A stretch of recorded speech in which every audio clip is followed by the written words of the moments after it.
Chapter 17, Freshman Ruler. After resting for 2 hours, the competition finals finally started. Jian Chen and Tai Ta walked into the arena together before walking to opposite ends 10 meters apart. There were over 1,000 students watching the arena already, while even more people were trying to find seats. Jian Chen looked at Tai Ta with a smile as he spoke. He praised Tai Ta. Tai Ta, I didn't think you were this amazing to be able to end up in the finals. Hearing Jian Chen's compliment, Tai Ta's face reddened from embarrassment, though it was obvious that he was very happy to hear the praise. With an honest laugh, Tai Ta spoke in a low voice, Changyang Xiang Tian, you're just as amazing. Stretching his arms and legs, Jian Chen laughed, Tai Ta, this is the final round. Only one of us will be crowned the freshman ruler, so you need to fight your hardest. If you beat me, then you'll be the champion. By winning, you'll earn a Class 3 monster core that is worth a few hundred purple coins. It'll be worth enough to feed your family for a lifetime. Tai Ta grew pumped up after hearing Jian Chen talk. Changyang Xiang Tian, I'll definitely use all of my strength, so you'd better prepare yourself. Jian Chen could only laugh and nod. I won't be that easy to defeat. Boom! As the gong sounded to indicate the beginning of the match, Tai Ta immediately rushed forward after the sound. Tai Ta rushed at Jian Chen, and immediately reached out to grab him with both hands. He planned to use his heavenly blessed strength to lift and throw Jian Chen out of the arena. Realizing his plan, Jian Chen laughed. He was already extremely familiar with Tai Ta's style of fighting. For every single match so far, Tai Ta had used the same strategy, but it had worked nicely. If Jian Chen was caught by him, then it would be extremely difficult to escape from Tai Ta's grasp. Jian Chen retreated a few steps to escape from Tai Ta's reach. Clenching his left hand into a fist, he used around 80% of his strength to strike at his chest. Jian Chen's fist was well-timed and fast, not allowing Tai Ta any time to react at all. Pang! Jian Chen's fist let out a muffled sound on impact against Tai Ta's chest. However, Jian Chen's look of satisfaction slowly changed, while Tai Ta had a look of amazement. What he had punched did not feel like a human at all. Instead, his fist had felt like it had smashed against a wall. Not only was Tai Ta strong, but his physical body was extremely robust, so robust that it was actually beyond belief. Jian Chen's punch, however, had forced Tai Ta to stagger backwards, but only for a moment. Roaring out loud, he charged at Jian Chen once more with both of his hands outstretched. With a punch using only 80% of his strength, Jian Chen didn't even leave a mark on Tai Ta's skin. Jian Chen began to feel excitement as he watched Tai Ta come closer with his fists. He didn't bother to dodge or flee. Instead, he prepared to use 100% of his power to strike back with his own hands. The two fists struck against each other in midair, and the impact created a loud sound.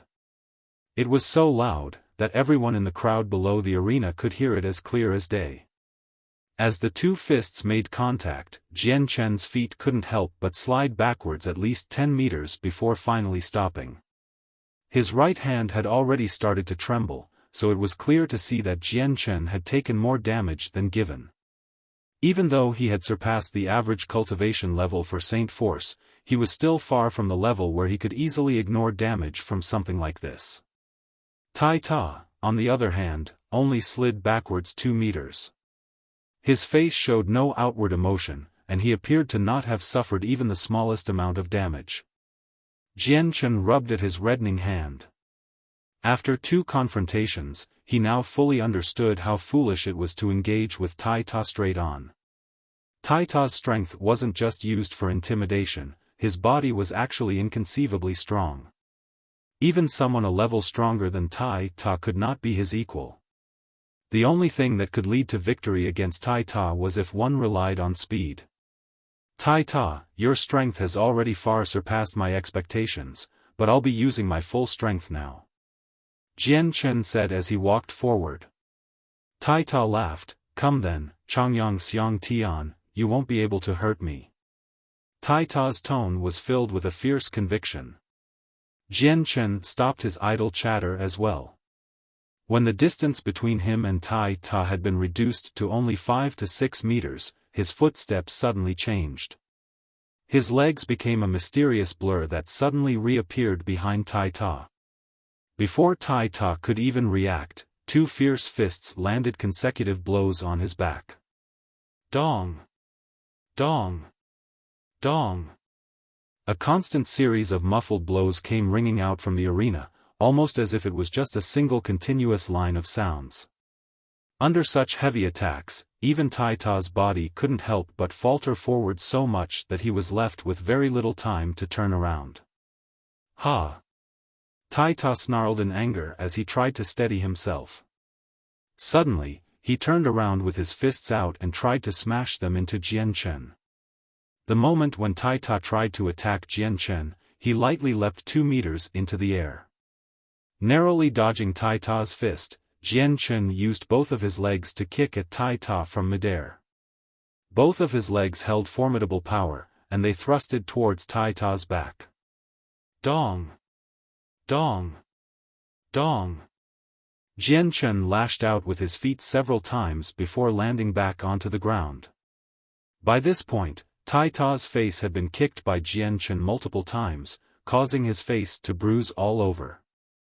Immediately after landing on the ground, Jian Chen turned around on the floor and bent his legs down without pausing. His left leg revolved in a 180-degree arc, his right leg swept at Tai Ta's own legs. Pang! Tai Ta's leg crumbled down below him, but he immediately bounced back up, and snarled as he rushed at Jian Chen. Jian Chen and Tai Ta began to engage in another close combat situation, but with Tai Ta's God-given strength and his frighteningly robust body, Jian Chen had no chance of winning against him. Since Jian Chen had already experienced it twice, he had thought of a countermeasure for this situation. Although it wasn't the best idea, he had no other ways of fighting against him. Jian Chen had decided to rely on his nimbleness to fight against Tai Ta. Even though Tai Ta's body was extremely strong, Jian Chen had been attacking the same place on Tai Ta's body to make it so that Tai Ta would feel so much pain, he would eventually be forced to grimace. The following situation was now becoming one-sided.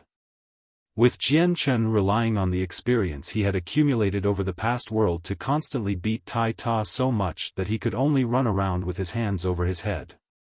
Although at times Tai Ta had found some opportunities to fight back, he was not able to hurt Jian Chen. His attacks could not even touch Jian Chen's clothes at all.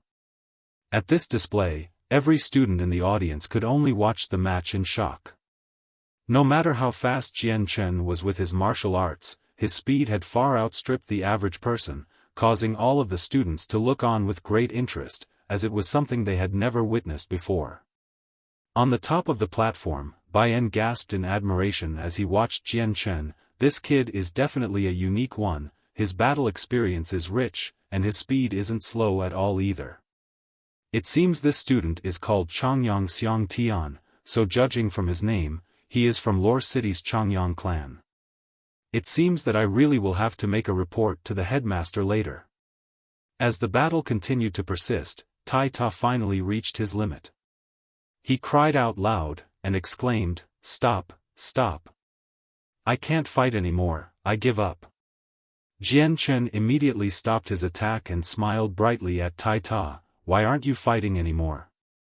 Tai Ta rubbed at the reddening spots where Jian Chen had repeatedly hit with a miserable face and said sadly, "You move so fast that I can't even see you clearly.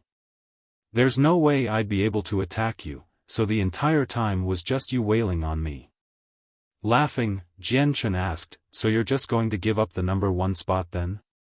Although Jian Chen hadn't held back as he fought against Tai Ta, his skin was so thick and his body was so strong, that there was barely any serious damage done to him at all. Tai Ta nodded his head and spoke in a muffled voice, "I won't be able to beat you, so the number 1 spot isn't mine to have. Second place is already decent enough, a Class 2 monster core can be sold for a decent price too." Afterwards, the 2 students walked off the stage while the third-place winner was announced, Ka Di Liang and Tian Mu Xiong, who had fought it out against each other in a battle to determine the winner. In the end, it was Tian Mu Xiong who had won and claimed the title of third place. After the quota for the top 3 players was met, Jian Chen was called up onto the platform. As the vice headmaster Bai En walked towards him, he glanced at Jian Chen with no small amount of admiration. Immediately looking away, he turned his head to look at the 1,000 students in the audience and announced, "Dear students, this year's freshman competition has finally come to a conclusion. I declare the freshman ruler of this year to be the student Changyang Xiang Tian, who is an 8th Saint Force layer practitioner." The vice headmaster Bai En spoke in a firm voice, causing everyone to applaud and cheer. But as some of the 9th Saint Force layer students heard the new freshman ruler was at the 8th Saint Force layer, many of them couldn't accept that. However, they could only grumble out their displeasure.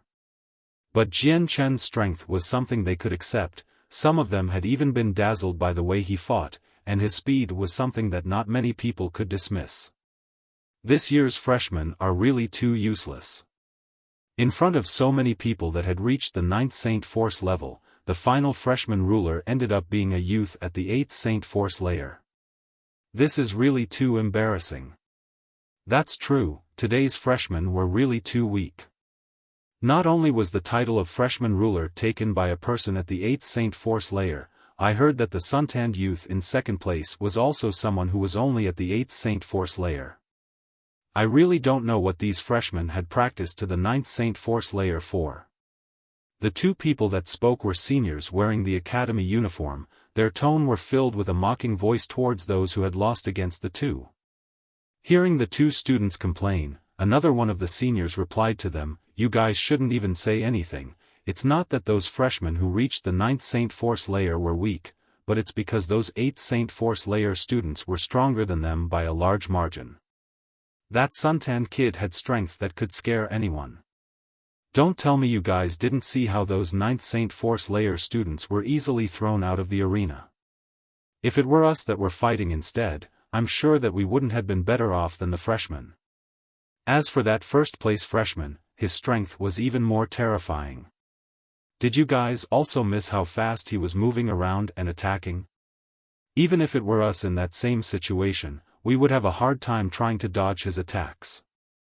Other than those 2 students, many other seniors of the academy were also discussing the matches amongst themselves.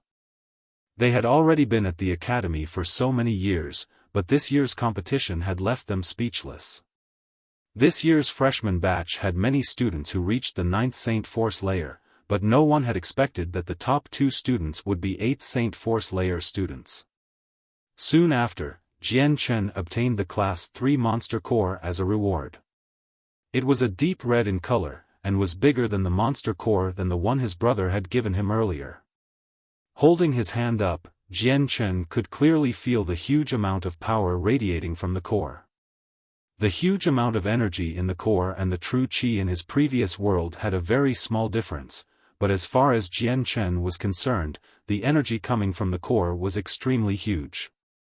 Aside from the Monster Core, Jian Chen had also received a medal that was cast in complete gold with a decorative design written on it. From what Jian Chen had heard, there was no information on the medal he had won, so he had no idea what use the medal was for. But as he was trying to figure it out, the vice headmaster Bai En explained to him, "This medal can only be rewarded to the first-place winner of every freshman competition. As long as you have this, then you will be given a Class 1 Monster Core every month. Other than that, the medal allows the wearer to access the first 5 layers of the library." Chapter 18, The Monster Core's Cultivation Rate Support. Every month a Class 1 Monster Core will be given, as well as free access to the first 5 levels of the library. Hearing Bai En's explanation, Jian Chen's heart swelled up in marvel. Could it be that the students weren't able to even get a Monster Core every month? And who would have thought that the library would have a restriction imposed on it? Receiving the medal, Jian Chen had already planned to ask his brother Changyang who about this later. He had already been in this academy for 3 or 4 days, but 3 of the days had been completely occupied by the martial arts competition. Even for the first day, he had barely half the day to himself, so he had very little time to find out more about the academy. After Jian Chen exited from the arena, both Tai Ta and Tianmu Xiong walked forward to accept their own prizes. After the ending ceremony, the crowd of students had already begun to disperse. "Fourth brother, you're seriously amazing. You really did win first place in the competition. Once father hears about this, he'll definitely be very happy about this." As the two walked towards his dorm, Changyang Hu kept chattering away happily with Jian Chen. As the two continued to talk, Jian Chen started to laugh, as he couldn't help but feel the warm feelings he had remembered from his mother. If mother found out about this, she would definitely be beyond happy. Jian Chen thought to himself. In a flash, Changyang Hu and Jian Chen arrived at the dorms and entered Jian Chen's room. Changyang Hu impatiently asked Jian Chen, "Fourth brother, hurry up and show me the Class 3 monster core." Looking at Changyang Hu's still excited expression, Jian Chen laughed and brought out the monster core from his space belt, handing it over to Changyang Hu. Changyang Hu took the core into his hand and turned it around endlessly, almost as if it was a treasured object. He clicked his tongue in admiration. "Fourth brother, you're seriously amazing, to immediately get a Class 3 monster core straight after entering the academy. Your older brother has already been at this academy for over 2 years, and the most I ever got was a Class 2 monster core. Moreover, I had to pay money for it." Hearing this, Jian Chen could only chuckle. "Big brother, I've heard that you've already reached the peak of the 10th layer and will soon break through to the saint level. You should take this Class 3 monster core." Jian Chen didn't regard the monster core as an important item, and although the Class 3 monster core would increase the rate of cultivation, Jian Chen didn't need it at all. Changyang Hu was stunned at Jian Chen's words, but he quickly regained his wits and placed the Class 3 monster core back within Jian Chen's hands and said, "That won't do." This Class 3 monster core was something that fourth brother got after going through a painstaking amount of trouble. How could your big brother take something like this? Looking at the newly returned Class 3 monster core, Jian Chen smiled. He truly admired his big brother's actions just then. At the very least, he wouldn't have to worry that Changyang Hu would be like third brother Changyang Ku, and become an obstacle towards him. Once again, Jian Chen placed the Class 3 monster core in Changyang Hu's hands. "Big brother, this Class 3 monster core would be best with you." This time, Jian Chen really wanted Changyang Hu to accept the monster core. Definitely not. Changyang Hu's refusal came out strong and clear, without any hesitation. He handed the monster core back to Jian Chen and said, "Fourth brother, this monster core should be used by you. This is your reward for being the freshman ruler. This item is definitely not something your big brother would want from you." Seeing how persistent his brother Changyang Hu was, Jian Chen could only helplessly take back the Class 3 monster core. After that, Jian Chen began to ask his older brother a few questions regarding the affairs of the academy. It had taken 3 hours for Changyang Hu to carefully explain every single rule that Jian Chen didn't understand about the academy, increasing Jian Chen's familiarity with the academy. First was Kargath Academy's headmaster, who favored students that weren't from a noble background. If he found a noble bullying a commoner, the student would definitely not be able to escape from punishment. Regarding battles between nobles, he would turn a blind eye, as long as it didn't turn into a major deal. Other than that, he didn't care about them at all. Also, within the Kargath Academy, one would have to reach the Great Saint level in order to graduate.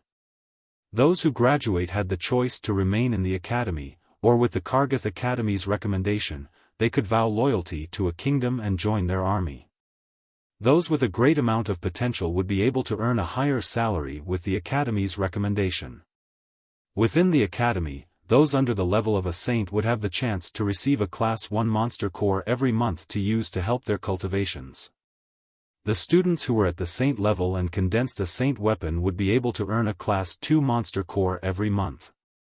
Aside from this, these students would also be able to go to the forest 20 miles away from the Kargath Academy to hunt magical beasts for their cores. Although the forest wasn't big, it still took up around 10 kilometers of area. The magical beasts inside the forest were all set free by the academy, but most of them were generally low-leveled magical beasts. Their attack strengths were amongst the lowest of the beasts, and receiving a serious injury was unlikely. Kargath Academy bred these low-leveled magical beasts for the students to practice their martial arts in a real combat situation, as well as to allow the magical beasts to adapt to the wild. The strongest magical beast in the forest was no stronger than a Class 2 beast, while many of the animals were just regular wild beasts who couldn't even measure up to a Class 1 magical beast. However, if a Class 2 magical beast were to appear, then the academy would send out a few experts to take care of the monster in order to prevent the students from getting hurt. The forest was separated into 3 regions. The first region was full of wild beasts who didn't even reach the level of a Class 1 magical beast. The second region was a place where Class 1 magical beasts dwelled. The final region was full of Class 2 magical beasts. All 3 areas had been successfully sealed and blockaded against the other areas by the previous generations of the headmaster, so no one would have to worry about the monsters escaping from the forest. The academy also had a library, which was separated into 7 levels. Inside the library was a great amount of books, with an abundant amount of information. Aside from books about the continent's history, there were also many secret training manuals for practitioners. Students who had not yet reached Saint level would only be able to access the first 2 levels of the library. The moment a student reaches the level of a Saint and condenses her Saint force into a Saint weapon, then she would be able to enter the 3rd and 4th levels. For any level above the 4th, the only people who could enter were teachers, or students at Great Saint level. By the time Changyang who had finished telling Jian Chen about the information regarding the school, it was already quite late during the night. Changyang who thus hurried out of Jian Chen's dorm, and ran towards his own dormitory. Meanwhile, at the top of a tower that was situated in the center of Kargath Academy, the vice-headmaster Bai En respectfully stood in front of an office desk. In front of him, was actually the headmaster Jian Chen had met before. The headmaster of Kargath Academy extended his arm and stroked his long beard. Indifferently looking at the vice-headmaster, he said, "Bai En, did you say that the name of the freshman who won the competition was a kid called Changyang Xiang Tian?" The headmaster's tone held a hint of surprise. Bai En nodded his head and said, "Yes, headmaster, I found out that Changyang Xiang Tian is quite remarkable. He is only at the 8th layer of Saint Force, but can already defeat freshmen that are at the 9th layer. His attacks are not only aggressive, but also quite agile and nimble. It also seems that he has plenty of combat experience, which does not match up with the strength he should have. Even Tai Ta, who has a body with heavenly force, lost to Jian Chen in a simple manner, unable to even counterattack." Hearing this, the headmaster furrowed his brows and asked, "Bai En, is what you're saying really true? Is Changyang Xiang Tian really that amazing?" "Headmaster, everything I said is the truth," said Bai En in a firm voice. The headmaster slowly rose from his chair and muttered, "It looks like this kid Changyang Xiang Tian is a bigger genius than Chang Bai said. He didn't use any sort of monster core or heavenly treasure, and was still able to reach the 8th layer of the Saint Force by the age of 15, how astonishing of a feat to think that he also has an abundant amount of battle experience, something like this is unfathomable." Even the headmaster's voice carried a hint of astonishment. Hearing the headmaster mumble to himself, Bai En also had an astonished look on his face. The fact that he had not used any heavenly treasure or monster core to reach the 8th layer by the age of 15 was a type of talent within the Jessen kingdom that could only be regarded as something a gifted genius could have. "Headmaster, it looks like this Changyang Xiang Tian has a limitless future." Bai En sighed. The headmaster nodded his head and said, "As long as he can continue to grow this way, then the skill he displayed today will definitely develop into something greater. It looks like our Kargath Academy will finally be able to boast of a strong individual, as long as he doesn't die on the road to greatness." As long as he really grows into a strong individual of the Tian Yuan continent, then not only our Kargath Academy become well known, but our Jessan Kingdom's reputation within the continent would also increase. Right now, the surrounding kingdoms around us are getting more and more restless. After these 10 or so years, if our Jessan Kingdom doesn't have any strong individuals, then I'm afraid that sooner or later, one of the kingdoms around us will attack. After hearing this, Bai Yan's face gradually grew solemn. The Jessan Kingdom was neither a big kingdom nor a small kingdom, but it had fertile lands that many of the surrounding kingdoms were envious of. If it were not for the 6 experts of Jessan Kingdom, then the surrounding kingdoms would have long since attacked them. Bai Yan pondered for a bit, before carefully asking, "Headmaster, should we consider giving away Class 1 and 2 monster cores to Changyang Xiang Tian for free then?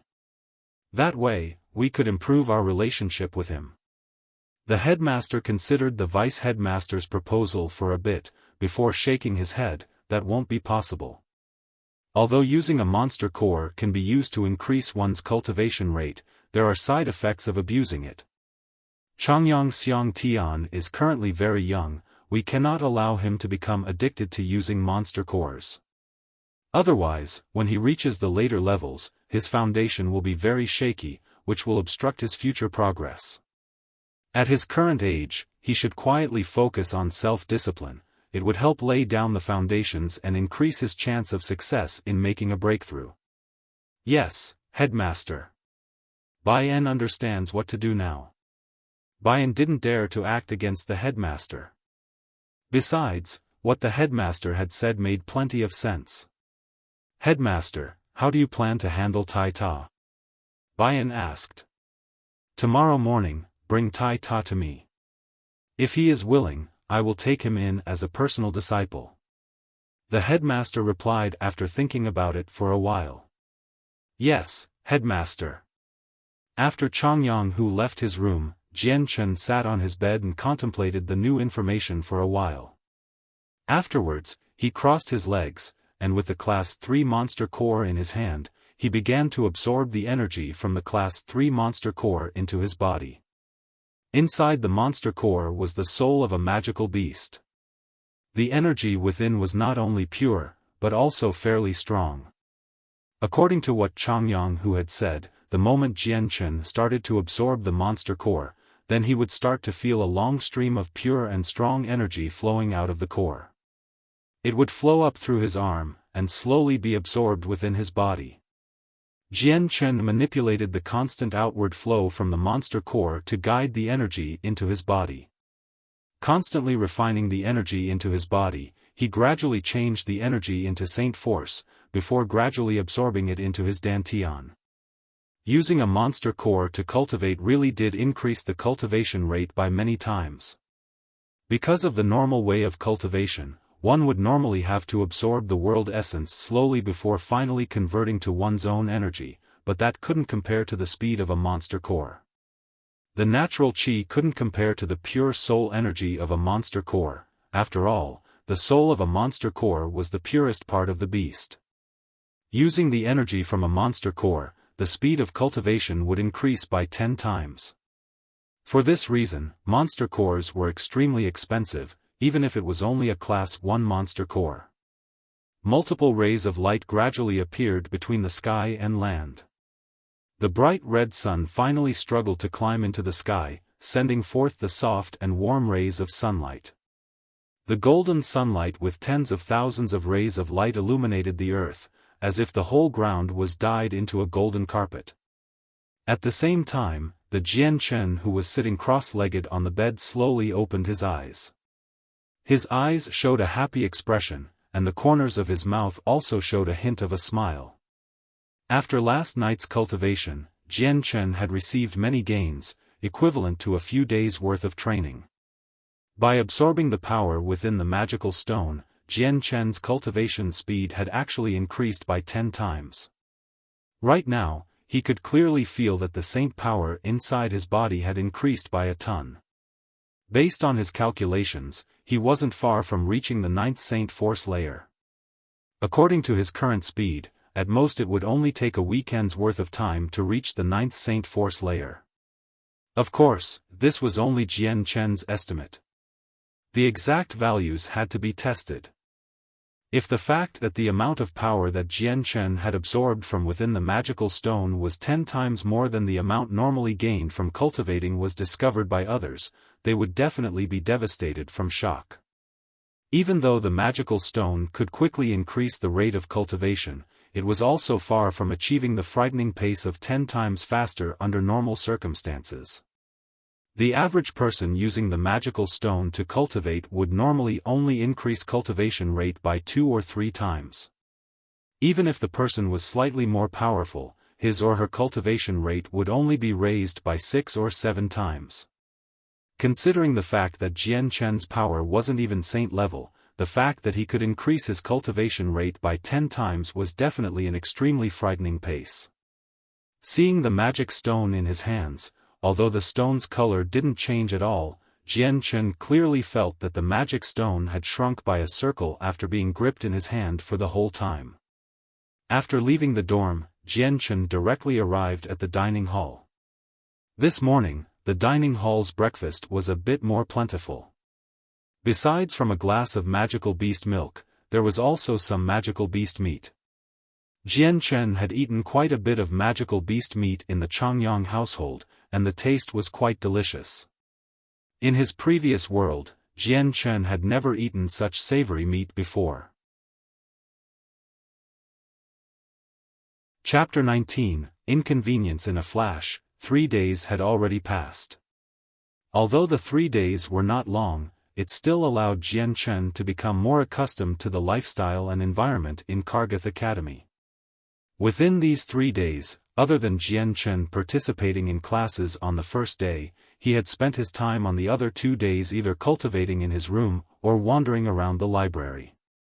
Due to the fact that the curriculum taught by the teachers of the academy revolved around how one should behave, what should be done in a dangerous situation, and a few skills one would need in order to survive out in the areas outside the cities, Jian Chen felt that these things weren't even worth learning. He was a wanderer in his previous life. With his experience, he could teach those teachers how the class should be taught. With his battle experience and ability to live wherever in the world, he could teach both the teachers and the students by himself. As the teacher's experience with battle was not at all extensive, it could not even be compared to Jian Chen's. The next morning, Jian Chen put on the academy uniform and headed straight for the library after eating a meal at the dining hall. The academy was very lax about their classes. If one wanted to attend, then they could attend. If one didn't want to attend, then that was no problem either. After all, most of the nobles and children of rich families had already been tutored since young, so they had knowledge that could rival some of the teachers, but they lacked the experience. Therefore, the classes were pretty much only for the commoners to learn from. It was very rare that a noble would attend a class, and if they did, then it was a minor noble. Arriving at the first level of the library, Jian Chen took a few books, and began to eagerly read them at a table in the reading area. Kargath Academy's library was expansive, and there was a generous amount of books on almost every subject. It was vastly superior to the library back in Changyang Mansion, and Jian Chen could find many books that couldn't be found back at home, helping him understand the world to a better extent. Right now, the book in Jian Chen's hands was an introduction book to all of the magical beasts that could be found in the Tianyuan continent. There were many different kinds of magical beasts. No matter if the beast could walk or fly, the amount of species amounted to over 1,000. The book even mentioned that there were still many magical beasts left undiscovered, and for the magical beasts that didn't live within the deep abyss of the mountain range of magical beasts, then they lived in the endless ocean. That was an area that even the strongest of people had trouble traveling to. As Jian Chen immersed himself in studying, a 16 to 17-year-old female student suddenly came walking through the doors. The female was extraordinarily pretty, and she also wore the academy uniform. Her long and beautiful hair was carefully braided into tiny ponytails, causing her face to look even more gorgeous. But on her face was an extremely haughty expression. One look at her would reveal that she was from a noble family. This female was actually Ka Di Chiolio of the Ka Di clan. Ka Di Chiolio entered the library and walked over to the bookshelf, before casually walking on over the reading area with a book in hand. She glanced over at the other students reading there, but the moment her eyes swept over to the area with the tables, she saw the back of Jian Chen, causing her to immediately stop where she was and stand there in surprise. Ka Di Chiolio focused onto Jian Chen's back, the light in her eyes never ceasing to flicker with emotion. Just thinking about how, a few days ago, she had been grabbed by the leg and casually thrown out of the arena without regard to her well-being, caused her to feel fury within herself. To her, that event was an unforgettable humiliation. The memory caused her face to boil over in anger before she snorted. No longer in the mood to read a book, she tossed it aside and stamped out of the library while gnashing at her teeth. Changyang Xiang Tian, I'll definitely show you one day. But Jian Chen did not notice Ka Di Chiolio at all, since he was completely focused on the book he was reading. No one would dare cause trouble in the library, so Jian Chen didn't bother keeping his guard up in it. After Ka Di Chioli left the library, she immediately found her second brother, Ka Di Liang, who was practicing his martial arts alone in the forest. Seeing Ka Di Chioli walk over, Ka Di Liang stopped his movements and laughed. "Third sister, didn't you say you were going to the library? Why are you looking for me here then?" In his heart, he still dearly loved his younger sister. Ka Di Chioli walked up to him with a grimace. "Second brother, did you not say you would help me teach Changyang Xiang Tian a lesson?" Immediately after hearing Changyang Xiang Tian, the smile on Ka Di Liang's face disappeared, and a gloomy expression replaced it. He had been brooding over the freshman competition for the past few days, and since he had been defeated by an 8th Saint Force layer student in such an ugly way, Ka Di Liang would never forget feeling that memory. That very kick was the single memoriam of his disgrace. Ka Di Chioli was furious as she spoke. "Second brother, Changyang Xiang Tian was in the library today, we should go over there and teach him a lesson." "Yes, of course, this time we will definitely be the winners. Come with me, third sister." Ka Di Liang started to walk towards the library with determination. There was no way he would admit defeat to Jian Chen. He had blamed his loss the other day due to his carelessness. It was because he had held back that he had lost to Jian Chen. This time the high and mighty Ka Di Liang would not accept defeat. Ka Di Chioli started to show excitement. This time, second brother must definitely give the brat Changyang Xiang Tian a lesson he'll never forget, she said, as she followed him to the library. Even though the two of them were both at the 9th layer of Saint Force, she knew that she was still no match for her older brother. And if Ka Di Liang were to lose against Changyang Xiang Tian, then there would be no way she would be able to win. At the library, Jian Chen was still deeply engrossed with his book. "Hello, do you mind if I sit down here?" At this moment, a crisp voice came from the side of Jian Chen. Although he was deeply engrossed in his book, Jian Chen's soul was formidably strong, and brought him back to awareness. Reflexively turning his head, Jian Chen saw a 17 to 18-year-old female standing right next to him.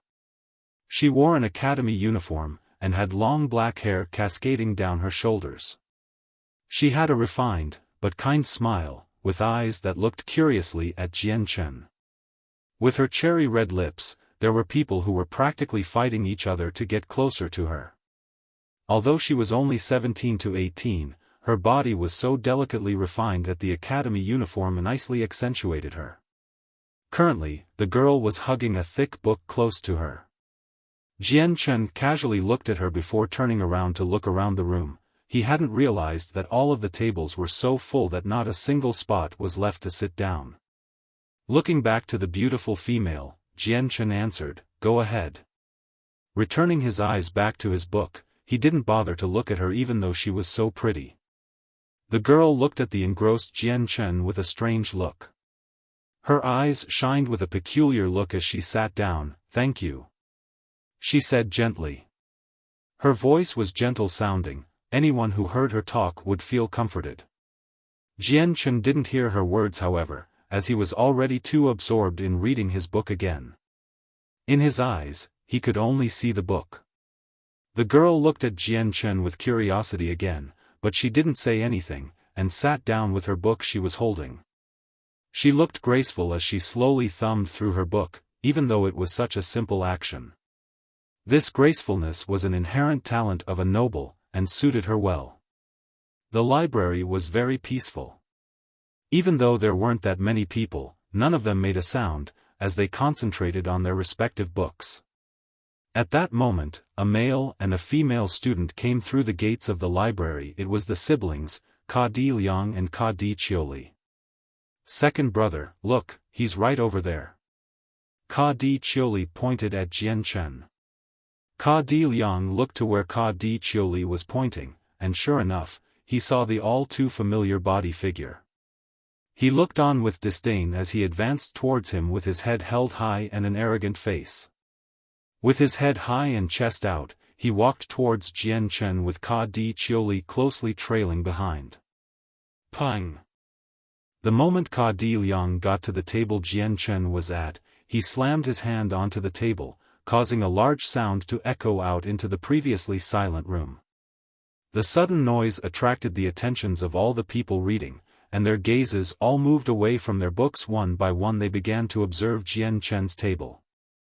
Aside from a few people furrowing their brows, most people carried amused expressions. Jian Chen knit his brows, and slowly lifted his head. He looked straight at Ka Di Liang, and said heavily with a hint of anger, "What are you doing?" At this moment, even the girl sitting across from Jian Chen had furrowed her brows, and she looked at Ka Di Liang in annoyance, her face also carrying hints of anger. The sudden loud noise by her ear had scared her while she was peacefully absorbed in reading her book. Ka Di Liang looked at Jian Chen with contempt, and haughtily said, "Changyang Xiang Tian, I, Ka Di Liang, formally want to request a duel. Do you dare to accept?" Ka Di Liang's voice resonated through the entire first floor of the library, as if he were afraid nobody would be able to hear it. Duel! Jian Chen's face showed a hint of disdain, and he lightly snorted, "I'm not interested, so please leave this area immediately. Don't disturb my reading, I don't have the luxury of wasting time on you." Realizing that Jian Chen was not seeing him as his equal, Ka Di Liang's eyes flashed with anger. Glaring at Jian Chen, he ground his teeth, and forcefully squeezed out the words, "Do you dare to or not?" Chapter 20, Challenged. Jian Chen couldn't help but feel fury from Ka Di Liang's arrogance.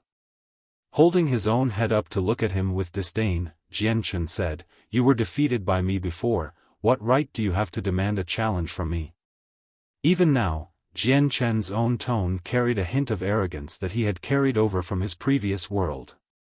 This was a habitual attitude that somehow came out by accident. Hearing Jian Chen's words, Ka Di Liang's handsome face went deathly white. Extreme anger flashed through his eyes, but he didn't dare to break the pacifistic rules of the library, otherwise he would have long since attacked Jian Chen. Even Ka Di Chioli, who was standing by her brother's side, was indignant. Glaring at Jian Chen, she started to jeer, "You won't even accept my brother's challenge to a duel, what kind of man are you?" Hearing Ka Di Chioli back him up, Ka Di Liang's eyes brightened up and felt re-energized. "That's right, not accepting a duel, that's what a coward does. Changyang Xiang Tian, I'll be waiting for you at the fighting arena. If you admit that you're a coward, then don't come. Third sister, let's go to the arena." After that, Ka Di Liang glared at Jian Chen before turning around to exit the library. Changyang Xiang Tian, you better come, you're a coward if you don't show up." Ka Di Chioli cried out as she followed her brother. "Changyang Xiang Tian, isn't that the new freshman ruler from the competition?" "Seems about right, I heard that Changyang Xiang Tian is at the 8th Saint Force layer but he ended up beating several students who were a layer higher, how amazing." After Ka Di Chioli left, the entire library started to buzz with comments. Everyone was starting to comment about the freshman ruler, Changyang Xiang Tian. Even the girl who was sitting next to Jian Chen had a small look of astonishment as she looked at him. Her eyes were blinking rapidly from this development, and it was clear to see that she had not expected Jian Chen to be the freshman ruler. Jian Chen slowly clasped shut the book in his hand, with a face that was unsightly to see. After the two siblings from the Ka Di clan disturbed him, he was no longer in the mood to read. Plus, Jian Chen had no other choice but to accept the challenge after it was issued, otherwise the entire academy would look down on him. Although Jian Chen didn't really care about his own reputation, he was one of the symbols of the Changyang clan. Since his older brother wasn't around, he would have to take up the challenge himself to make sure the Changyang clan didn't get sullied. At the same time, Jian Chen didn't want Changyang Hu to be ridiculed for having such a cowardly brother. Slowly standing up from his chair, he grabbed the few books he had with him and returned them to the bookshelf. After the books were neatly shelved, Jian Chen began to walk out of the library. At that moment, the entire library watched Jian Chen's movements. "Hey, Changyang Xiang Tian." As Jian Chen reached the gates of the library, the female who was sitting next to him called out to him. Turning around in surprise, Jian Chen looked at the beautiful girl with an even look. "Yes?" Hearing the even tone in his voice, the girl couldn't help but pout, but she didn't say anything and instead walked up to Jian Chen and said, "Changyang Xiang Tian, are you really going to accept his challenge at the arena?" "Of course." Jian Chen nodded. "You don't actually have to accept his challenge at all. The library banned any sort of loud noises, so those people have already violated the rules imposed by the academy. You could just go and report this to the headmaster, and he'll definitely penalize those two. In Kargath Academy, no one has ever dared to go against the headmaster's command," the girl said. Hearing these words, Jian Chen started to look at the girl in a better light. With a light laugh, he said, "They've already issued the challenge, so I have to accept." After saying that, he said no more, and left the library. As the girl watched Jian Chen's figure disappear, her eyes quickly flashed. After some hesitation, she immediately ran to the table she had been sitting to return the thick book she had been reading back to the shelves, and ran out of the library, towards the martial arts arena. After the girl left, the entire library was silent for a moment. Suddenly, a loud voice rang out, "There's another interesting scene to watch. A freshman at the 8th Saint Force layer is battling against a person at the 9th Saint Force layer. Anyone who doesn't watch it would be a fool." A male in his teens wearing the school uniform said as he directly ran out of the library after both these people had left. The few other students that had been reading in the library also returned the books in their hands to the shelves, and left the library one after another, running towards the martial arts arena. The school's martial arts arena was constructed in a corner of the sports field. Within it, there were 5 circular platforms, each one being approximately 20 meters in diameter. However, the insides of the martial arts arena was not that large, and could only comfortably fit 100 spectators. Otherwise, the freshman martial arts competition a few days ago wouldn't have been held at the temporarily modified stages on the sports field. When Jian Chen arrived at the martial arts arena, he only saw Ka Di Liang standing on one of the platforms with his arms crossed, with an arrogant expression on his face.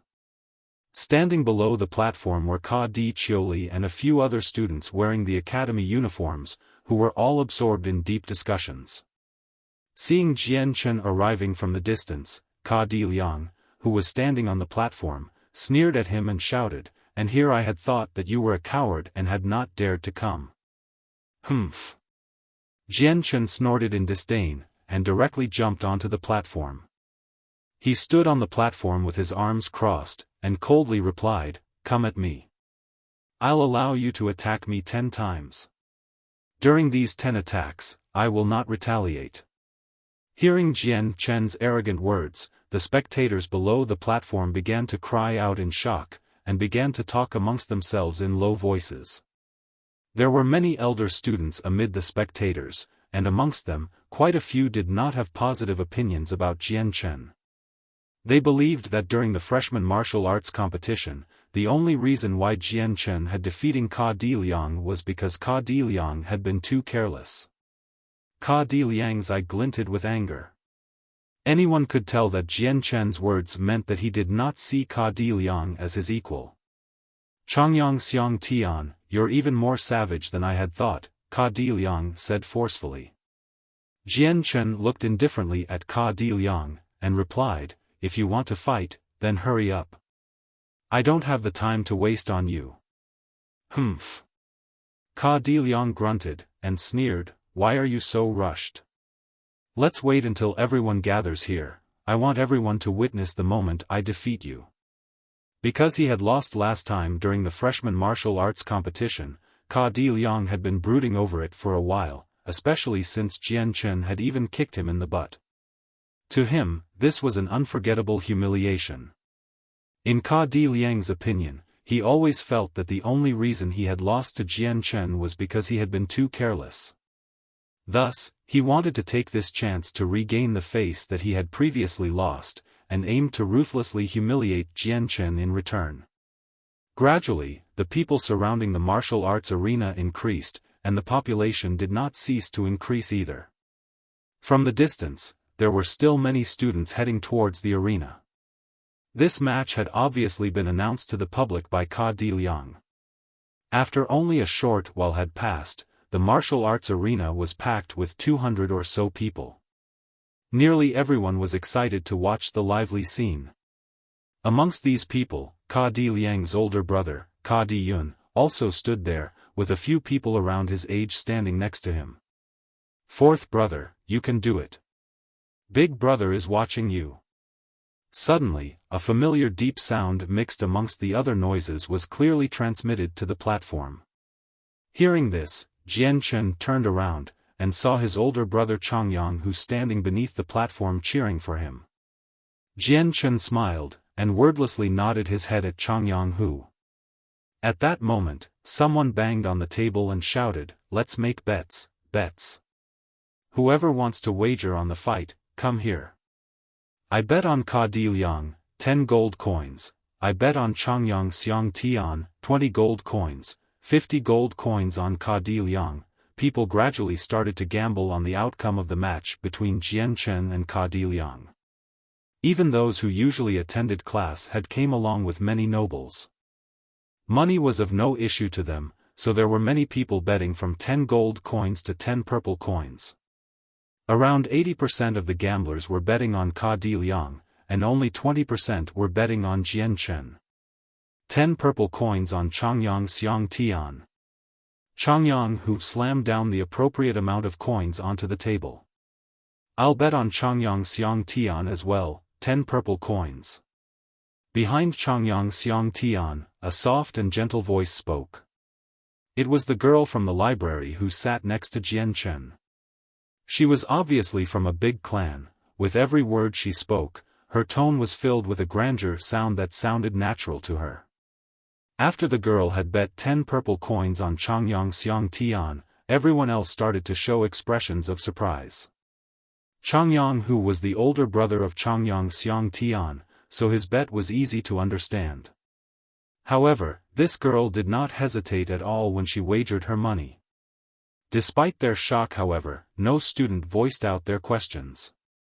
On the platform, Jian Chen looked at Ka Di Liang with a strange expression and said, "We can start now, right?"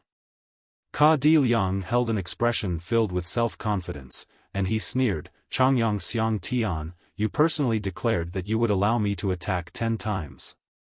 You'd better not go back on your words. A nobleman's word is his bond. Just give me all you've got," Jian Chen replied. He uses a proverb to say this. How arrogant. Although Ka Di Liang didn't quite understand the fancy proverb Jian Chen had said, but he could roughly guess the meaning of it. Without another word, he dashed at Jian Chen to start the fight.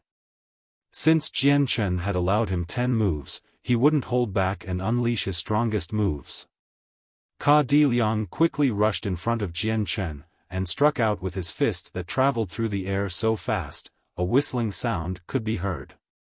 Faced with the fist, Jian Chen only took a single step back, and allowed the fist to stop short of him before it could make contact. How close? Just a bit more and he would have been hit. This Changyang Xiang Tian can't be too powerful. As soon as the duel started, he was almost hit. If any of those punches connect, I'm afraid that he won't get off with just some minor damages, and the victor would already be clear. This Changyang Xiang Tian's luck is quite good, to have dodged it like that. Everyone under the arena had thought that Jian Chen was merely lucky to have dodged Ka Di Liang's fist, and so only a few observers had realized the truth, causing them to start to look at Jian Chen in a new light. Chapter 21, Saint Ka Diyun. Seeing how close he was to hitting his target, Ka Di Liang felt a tiny amount of regret. However, he immediately went back into motion, and flung a kick at Jian Chen. In a flash, 10 moves had passed without Jian Chen retaliating, and every single move from Ka Di Liang had been easily dodged. But to everyone else that was watching, Jian Chen had been narrowly dodging each move by the skin of his teeth, causing everyone watching, including Changyang Hu, to break out in cold sweat as they watched in anxiety. Ka Di Liang's attacks were fairly fast and furious, but none of the 10 moves he had lashed out with even touched Jian Chen's clothes. Having not landed a single blow, Ka Di Liang was angry beyond belief. Finally lifting a fist to block Ka Di Liang's fist, Jian Chen spoke, 10 moves have passed, it's my turn. Without waiting for a response, he aimed a kick at Ka Di Liang. The speed in which his leg was moving was extremely fast, there wasn't even enough time for Ka Di Liang to dodge. By the time he tried to move his hand up to block, Jian Chen's leg had already smashed against Ka Di Liang's chest. Dang! Dang! Dang! The force of Jian Chen's leg caused Ka Di Liang to stumble backwards. As he steadied himself, Ka Di Liang gave Jian Chen a dumbstruck look. Although Jian Chen was only at the 8th Saint Force layer, Jian Chen's strength had far surpassed his expectations. It wasn't something Ka Di Liang would be able to endure. In the last fight during the competition, Ka Di Liang had never exchanged blows with Jian Chen, so he never understood the true extent of Jian Chen's strength. It was not until this fight that Ka Di Liang realized that Jian Chen was stronger than he looked. In fact, based on the strength of the kick just now, Ka Di Liang was starting to doubt that Jian Chen was only at the 8th Saint Force layer. Perhaps Jian Chen also wanted to end this battle quickly, because he didn't give Ka Di Liang time to even gasp before he quickly slammed his fist into Ka Di Liang's nose. Ka Di Liang's face hardened as he stood back up, his entire body tried to stand against Jian Chen's fist before he tried to smash his fist against Jian Chen's head. Jian Chen let out a cold laugh before blocking the fist with his own hand. Grabbing onto Ka Di Liang's shoulder with his other hand, he got into a horse stance, and grabbed onto him with his right arm. Grabbing tightly, he exerted some force and sent Ka Di Liang flying away. In his previous life, Jian Chen had learned wrestling techniques from the Mongols, so he was fairly proficient at it.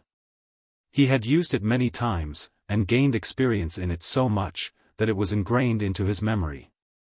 Jian Chen learned many different skills other than just swordplay, and was fairly proficient at every single thing he put his mind towards. Ka Di Liang's body was almost like a feather as he flew through the air, thanks to Jian Chen. He flew 4 to 5 meters into the air before finally falling back down to the arena. Phew, he saw Jian Chen to be weak, but somehow, Jian Chen had managed to accomplish such a feat with his delicate-looking figure.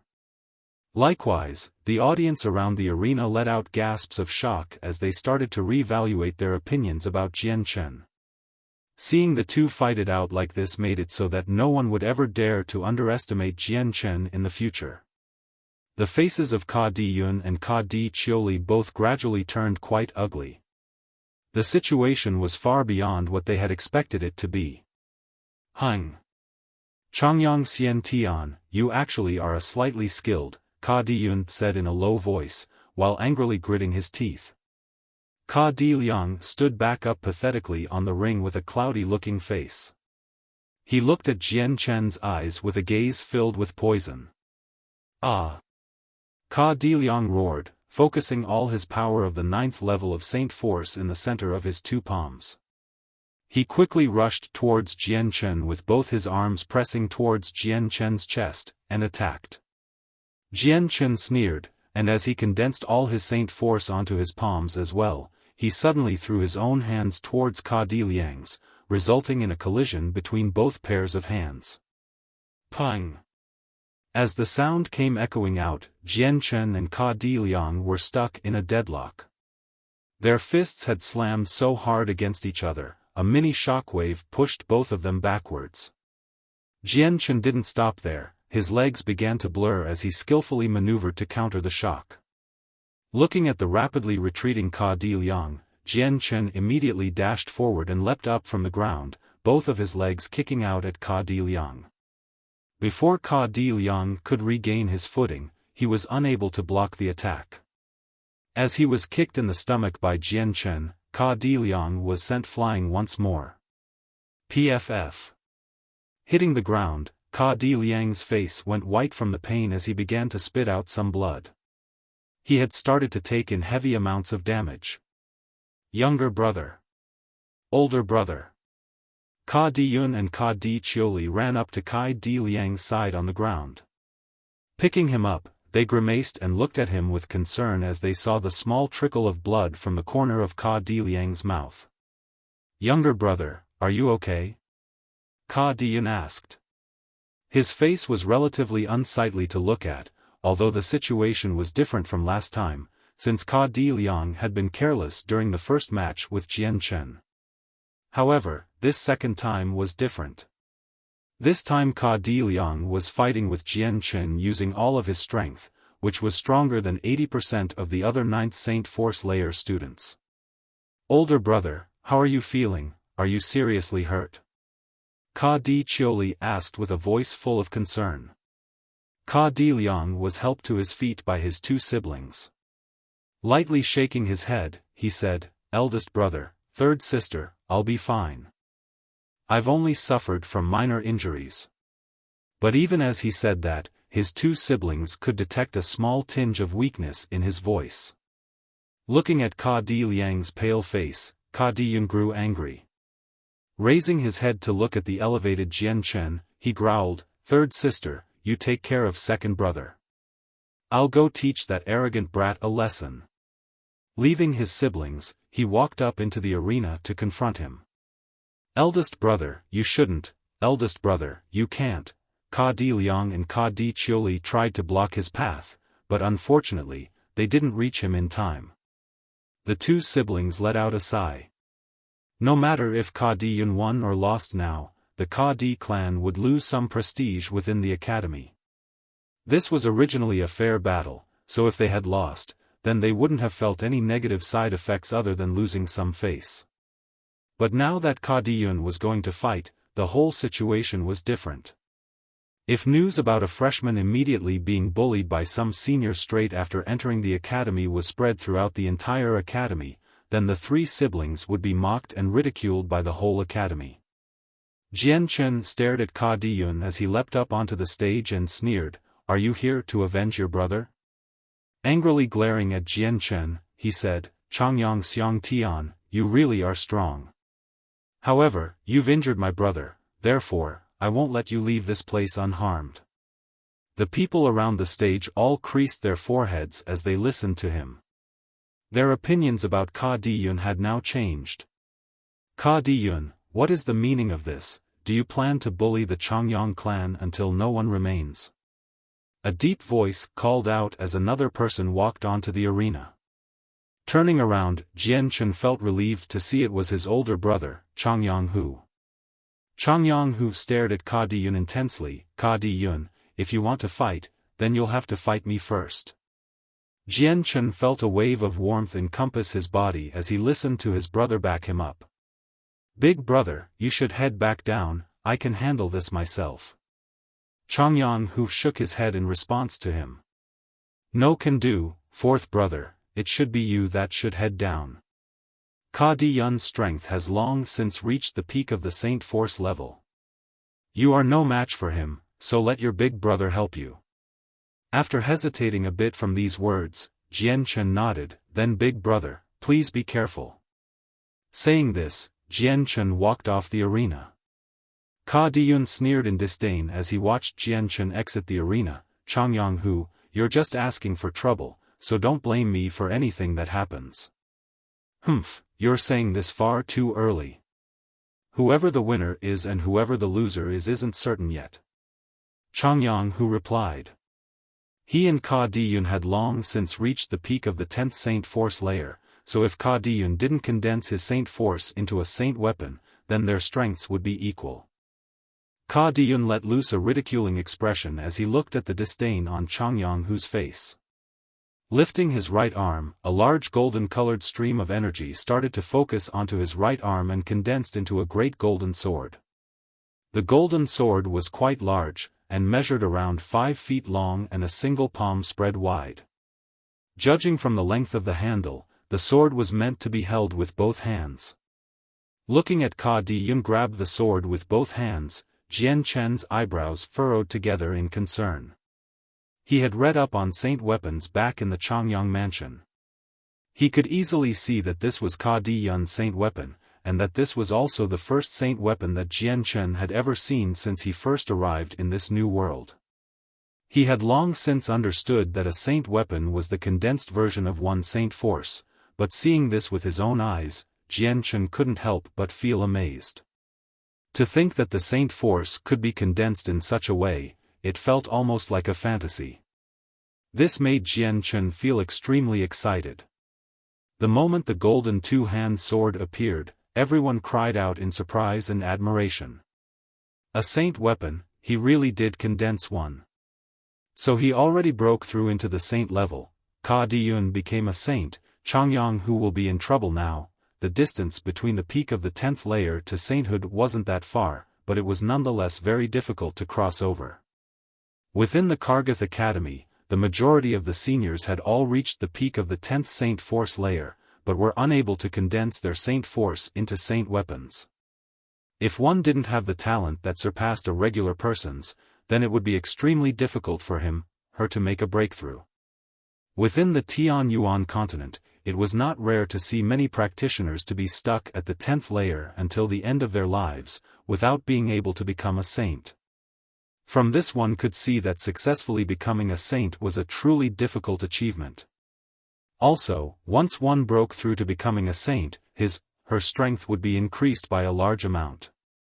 A saint weapon wasn't one's only weapon, one could use her emotions to directly fuel her abilities in order to use attacks that far surpassed one's original strength.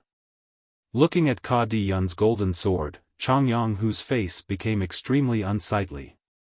Now that Ka Diyun possessed a saint weapon, his strength could overturn the heavens. A person at the peak of the 10th Saint Force layer definitely wouldn't be a match for him.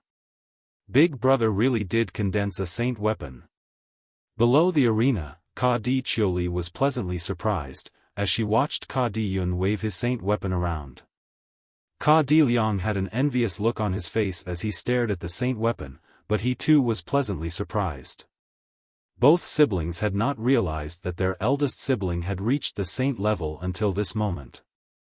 Holding the saint weapon, Ka Diyun's confidence in himself was boosted to unprecedented levels. As Changyang Hu's face grew darker and darker, Ka Diyun's face became even haughtier. The pleasure Ka Diyun felt in his heart was indescribable. Ha ha ha, Changyang Hu, are you afraid now? If you kneel down and kowtow to the ground 3 times and call me your elder, then I'll spare you. If you don't, then, you'll know what the end result will be. Ka Diyun laughed crazily, his tone savage. Changyang Hu's face ashened as he listened to Ka Diyun's demands. Snarling, he answered, "Dream on, Ka Diyun. Even if you're a saint now, I, Changyang Hu, will never be afraid of you." Ka Diyun looked at Changyang Hu arrogantly, and casually said, "Changyang Hu, what will you use to fight me with then?" Changyang Hu angrily glared at Ka Diyun, fury blazing in his eyes. "Changyang Hu, your sword." At that moment, a sword came flying out from the audience below the arena. Changyang Hu grabbed the iron sword while settling into a stance. The sword was not light at all, and was of a fairly long size. The silver-white sword sparkled in the light in all four directions, and aside from the color, there were few differences between Ka Di Yun's sword and Chang Yanghu's sword. Chapter 23, Becoming Popular because of Skill. The moment that Ka Di Yun felt pain, he swung out with his other hand at Jian Chen's arms, while aiming his left leg at Jian Chen's groin. Even though one of his arms was useless, Ka Di Yun was still able to launch a counterattack. Even with this unsightly scene, Ka Di Yun had some experience with battles and tried to escape this situation. Seeing a flurry of arms and legs flashing before his eyes, Jian Chen knew that he wouldn't be able to directly take the attacks head-on. He helplessly let go of Ka Di Yun's arm, and used the profound steps to retreat. He managed to dodge Ka Di Yun's attack and circled around to his back, before using his Saint Force to amplify his attack on Ka Di Yun's back. Feeling the strong wind behind his back, Ka Di Yun didn't hesitate for a second and evaded Jian Chen by diving to the side. However, even as he dodged, Ka Di Yun was amazed. No matter where he moved, he would always feel a wind blowing on his back. He wasn't able to keep up with Jian Chen's movements. Pang!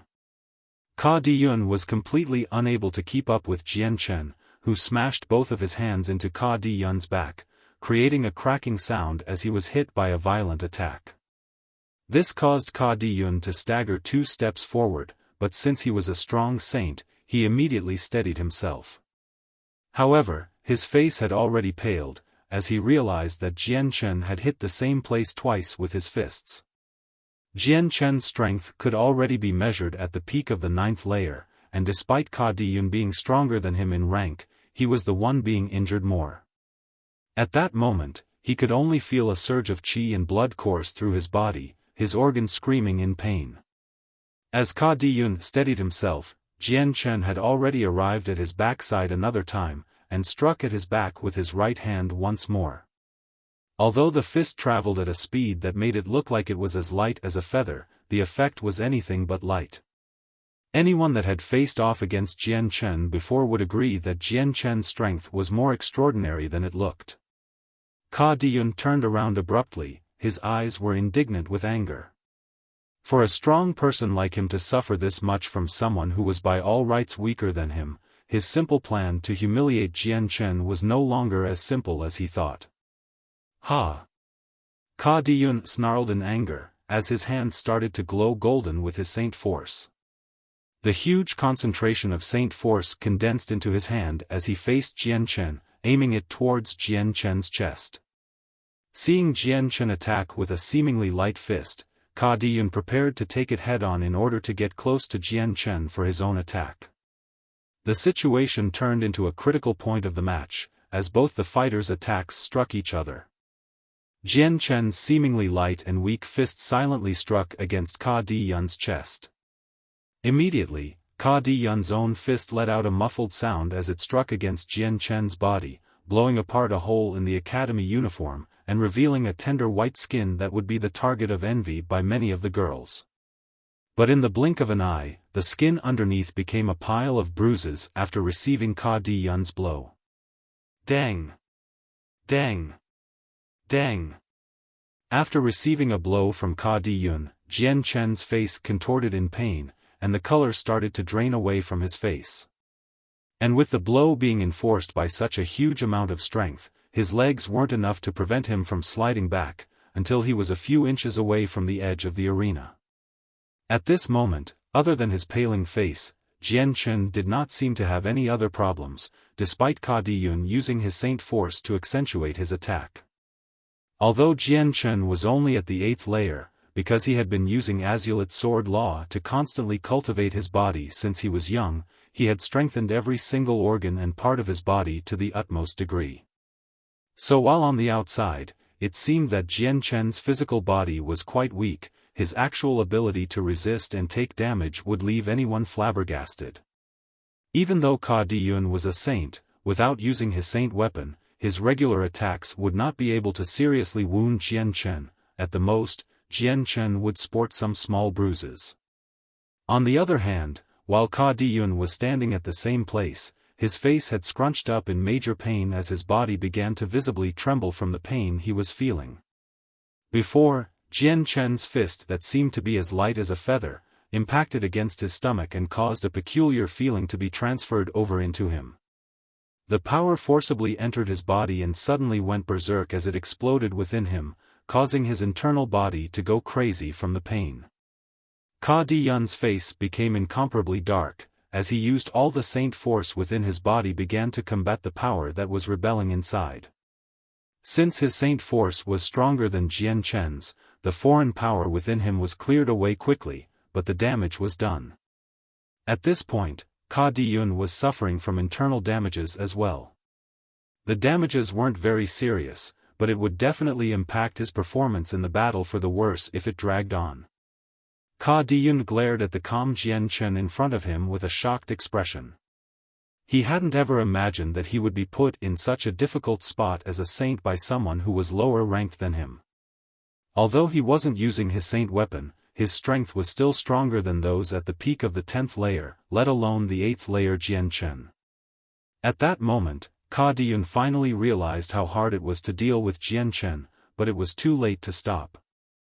Over the past few confrontations, he understood that without using the saint weapon, he would have a difficult time beating Jian Chen and might even lose to him. With the saint weapon he would definitely win against him, but that wouldn't be a bright situation. Besides, he had also clearly stated that he wouldn't use a saint weapon against Jian Chen. If he went back on his word now, then even if he won, his reputation would plummet to the bottom. After all, there were plenty of people watching the match, along with some seniors. Not only that, but he was Ka Diyun, Jessen Kingdom's elite elder son of the Ka Di clan. He couldn't lose face now. Ka Diyun was starting to reflect on his actions now, but then Jian Chen decided to charge at him with both his arms outstretched. Rapidly approaching, Jian Chen was using a weird technique to cause his moves to become unpredictable and made him look like a bolt of lightning. In Ka Diyun's eyes, Jian Chen had become an after-image. Ka Diyun narrowly blocked Jian Chen's strike. His right arm was dislocated, and he hadn't had enough time to pop it back into place, so he could only use his left hand to block against Jian Chen's attacks. Because of this, in face of Jian Chen's saint force, Ka Diyun fell from his invincible position, and began to fight back earnestly now. He no longer belittled Jian Chen, and started to view him as an opponent of the same level. The two people continued to fight at a fast-paced speed. The battlefield became fierce. Jian Chen didn't dare to hold back since Ka Diyun's strength was much stronger than his own. With both of them in a deadlock, the two could only defend against each other. Jian Chen's attacks were getting stronger and stronger, while Ka Diyun was finding it harder and harder to resist. Gradually in front of Ka Diyun's eyes, all he could see were the palms of Jian Chen's hands. His eyes were getting too tired to differentiate between the after-images of Jian Chen, and he could only rely on his listening abilities to tell when and where Jian Chen would attack. Finally, Ka Diyun became careless, and Jian Chen struck out at his left shoulder with a powerful strike. Ka Diyun couldn't help but lag behind, as Jian Chen began to bombard him with a plethora of attacks. It was almost as if Ka Diyun was in a very violent storm where he was battered from every angle. Pang! Pang! Pang! Jian Chen repeatedly hit Ka Diyun on the shoulder with ferocious attacks, and even Ka Diyun's strong saint power could not bear the attacks. He constantly retreated. And a trace of blood trickled out of Ka Diyun's mouth. Seeing that Ka Diyun was already driven to the edge of the arena, Jian Chen's eyes fiercely flashed. Growling, Jian Chen gathered the saint force into his hand and struck Ka Diyun in the chest another time. This fist was a lot stronger than the last, and the moment the fist connected, Ka Diyun fell from the arena down onto the ground below. Jian Chen stood on the arena while breathing heavily. Since he was constantly using his entire strength, he had exhausted his supply of saint force, to the point where it had almost none left within his body. If Ka Diyun did not accept defeat here and now, then Jian Chen would not be able to maintain his odds of winning for long. The arena became quiet, as everyone stared at the lone figure standing on top of the arena. At this moment, everyone showed incomprehensible expressions. This had already exceeded anyone's wildest guess, and no one had thought that Jian Chen would win against a saint. Most importantly, he had defeated a saint while coming out almost unharmed. Even though the saint didn't use a saint weapon, this outcome was no less surprising nor predictable. At this moment, the arena was completely silent, so quiet that one could hear a pin drop. There were over 200 people that were watching, but not a single person dared to make a sound. "Big brother," a voice finally broke the spell of silence over the arena as the Ka Di siblings sped over to where Ka Di Yun lay on the floor. As if awakened, everyone started to burst into noise, as if the seal of a pot had been broken. All around the arena, people were chattering away noisily with excitement and shock. Heavens, I'm not dreaming, an 8th layer student managed to beat a saint. This is an unprecedented event in the academy history. Is that Changyang Xiang Tian really at the 8th layer? Even a person at the peak of the 10th layer wouldn't necessarily be able to beat a saint who wasn't using his saint weapon. Changyang Xiang Tian's strength can't possibly be only at the 8th saint force layer. Who knows, he might have already condensed a saint weapon. Otherwise, how else would he be able to beat a student like Senior Ka Di Yun, a saint? Perhaps Changyang Xiang Tian used some sort of despicable method to win. Jian Chen didn't bother to answer any of the comments and jumped down to where his older brother Changyang was. Looking at his brother's expression of extreme shock, Jian Chen laughed. "Big brother, I didn't disappoint you. I've won." Changyang became emotional after hearing that, and hugged Jian Chen with both arms. "Fourth brother, you're seriously amazing. You managed to beat Ka Di Yun, a saint. Your big brother truly admires you," he said as he wrapped Jian Chen in a huge bear hug. Jian Chen let loose a happy smile from the affection, before he gradually disentangled himself from his brother's arms. "Big brother, there's too many people here to talk. Let's leave this place first." Chapter 24. Skill. Changyang unconsciously turned around to look at the crowd before nodding his head. "Alright, fourth brother, let's go to your room first. You definitely have to tell me how you beat Ka Di Yun, and then later tonight, I'll grab a few friends to come and celebrate." Jian Chen smiled happily at his brother. "Big brother, I can teach you how I beat Ka Di Yun, but let's forget about the celebration." "Fine, I'll listen to you. Come on, fourth brother, let's go back to your dorm, it's far too noisy here." Changyang started to pull his younger brother back towards the direction of the dorms. "Changyang Xiang Tian." Before Jian Chen could take a step, a gentle and exquisite voice called out to him. Hearing the familiar voice, Jian Chen blanked out for a moment before turning around. Looking at the speaker, he recognized the figure of the running girl, particularly the pretty girl who had sat next to him in the library earlier. "Yes?" Jian Chen questioned, as he indifferently looked at the young girl, who was so beautiful that it would be easy to cause a city to fight over her. The girl's voice was like a gentle stream of water as she laughed joyously. Slowly extending her arm out to reveal a purse, she happily said, "Changyang Xiang Tian, you managed to win me 100 purple coins, I really have to thank you." Her voice was extraordinarily soft, and also very pleasant to listen to. It was almost as if she was a skylark singing on a peaceful day. Hearing this, Changyang appeared to have suddenly realized something. He slapped his forehead in disbelief. I just remembered. I put down 100 purple coins, that was my entire savings and I didn't get it back. Fourth brother, you go on without me, your big brother has to get his money back."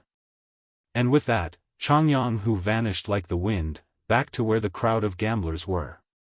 Looking at Changyang rush back for his money, Jian Chen couldn't help but laugh. At that moment, the girl slowly walked up to Jian Chen, studying his handsome features with her inquisitive eyes. "Hello. Changyang Xiang Tian, my name is Yu. May I ask you a question?" Jian Chen laughed and replied, Miss Yu, if you have a question, you should go on ahead and ask, but I can't guarantee an answer. No worries.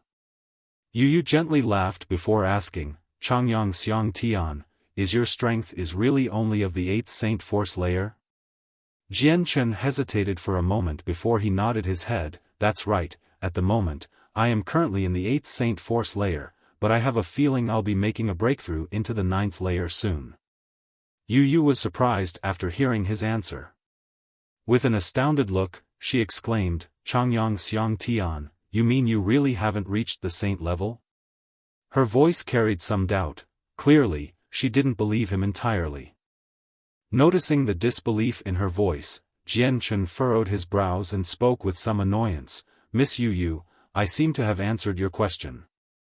Even though she was a beautiful girl that could cause countless cities to fight for her, to Jian Chen, she was no different than the average girl. Yu immediately waved her hands in an apologetic motion as she laughed, I'm sorry, Changyang Xiang Tian, I'm just far too amazed. I hope you didn't take offense to what I said. Her voice trailed off as Changyang Hu came running back with a joyful face and a fat coin bag. When he arrived by Jian Chen's side, he was tossing the purse up and down his hand as he snickered, Fourth brother, your big brother is very wise. In less than an hour, I've won 100 purple coins. 100 purple coins was by no means a small number to a commoner, and for those who only ate a simple amount of food in their lives, 100 purple coins could feed a family of 3 for the rest of their lives. Staring at the coin purse in his brother's hands, Jian Chen started to smile and said, Miss Yu, if you have no other questions, then I'll be leaving first. Yu smiled back at him, that's fine, I won't hold you up any longer. I haven't finished reading my book either, so I'll be returning to the library. Changyang Xiang Tian, I'll see you later. Soon after, Jian Chen brought his older brother back to his dorm and closed the door as they both walked in. Immediately, Changyang Hu impatiently asked, Fourth brother, you've got to tell me what you did to beat Ka Di Yun, and how strong you really are. It couldn't only be at the 8th Saint Force layer, you have to be a saint. As he spoke, Changyang Hu's face revealed an impatient, excited face as he waited for an answer. Jian Chen gently shook his head, I'm not. Big brother, my actual strength should be not too far away from the 9th Saint Force layer. As for reaching the saint level, I believe I'm still quite far away from it. Changyang Hu looked at him with doubt, Fourth brother, if you say you haven't reached the level of a saint, then how did you beat Ka Di Yun? Laughing, Jian Chen replied, how did I beat Ka Di Yun? Big brother, did you not see the match clearly? Changyang Hu's head drooped down in embarrassment as he blushed, that is, Fourth brother, actually I wasn't able to see the match all that clearly. Could you please tell your older brother? Although Changyang Hu had seen the match from start to finish, there were some things that could not be comprehended by eyesight alone. For example, Changyang Hu had not been able to comprehend what happened when Jian Chen struck at Ka Di Yun with a punch that seemed to be as light as a feather, but still managed to significantly damage. Jian Chen sat on his bed, calmly looked at Changyang Hu, and said, Big brother, the only reason a student of the 8th layer like me was able to beat a saint like Ka Di Yun was because I relied on a technique to win. A technique? Changyang Hu was still skeptical. He was no stranger when it came to techniques and skill, because in the academy, many of the teachers would often talk about their knowledge of their personal techniques. In a fight against equally matched experts, one would need to use extremely strong techniques in order to win, but such techniques weren't so easy to train in. Even if they did learn the techniques, only those with battle experience would be able to learn and perfect a technique to the point of being able to incorporate it into their fighting styles. What Changyang Hu really confused was that, not only was Jian Chen younger than him, but he has also only been at the academy for a few days now. Changyang Hu couldn't help but be shocked when he saw that Jian Chen had mastered such a technique. Fourth brother, where did you learn a technique like that? Changyang Hu asked curiously. Jian Chen shook his head sadly, Big brother, I can't tell you that. Upon hearing that, Chongyang, who had a look of sorrow on his face. The next thing Jian Chen had said, though, brought his spirits back up. "Big brother, if you are willing to learn a martial technique, I can teach you." "For real? That's great. Fourth brother, when can you get started on teaching me? How about now?" He was anxious to get started, and wanted to learn this amazing technique right away. Once he learned the technique, then it was even possible for him to challenge saints who had condensed their saint weapons with his current power. Jian Chen laughed. "Big brother, it would be better to start tomorrow. I'll be waiting for you in the eastern grotto outside the academy tomorrow morning." "All right, fourth brother, it's a deal. I'll be at the grotto tomorrow morning," Chongyang Hu promised.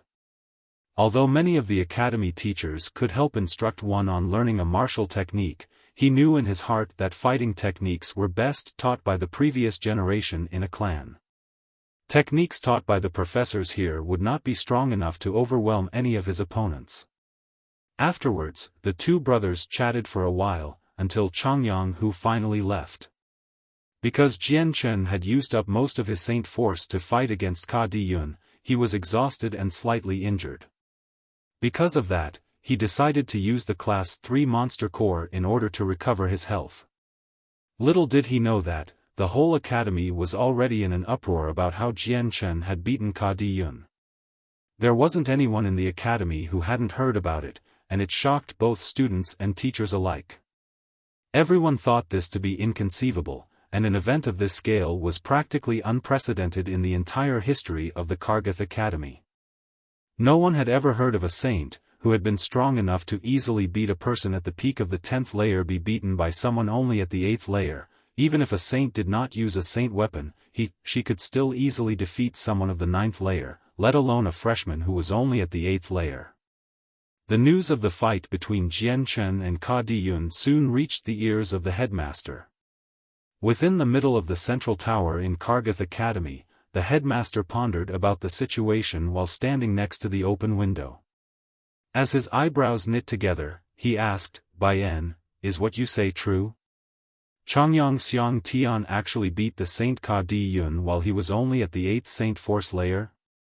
Even the headmaster couldn't believe it the first time, and his eyes twinkled in curiosity. The vice headmaster, Baiyan, stood respectfully behind the headmaster.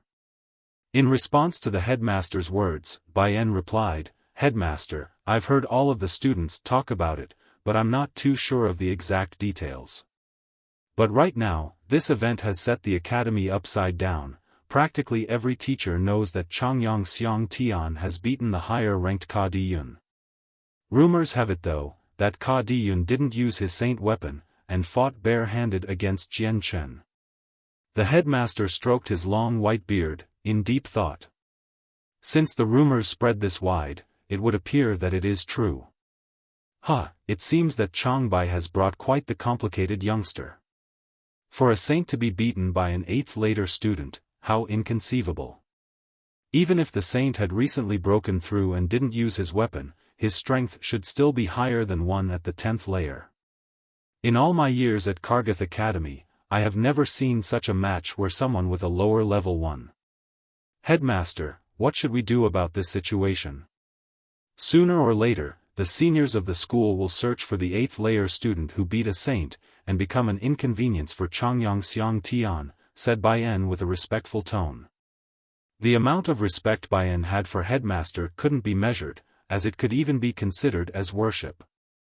The headmaster turned towards Baiyan and casually waved his hand. "Forget it, let them handle it by themselves. As long as they don't make a big deal out of it, we won't interfere. Besides, this should be a test for them. If they can't take everything thrown at them, then they won't mature into fine warriors."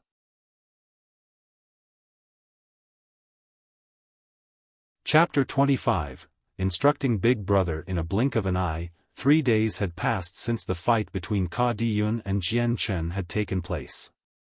Pretty much everyone in Kargath Academy knew about Chongyang Xiang Tian now. You couldn't even walk a few steps without hearing his name.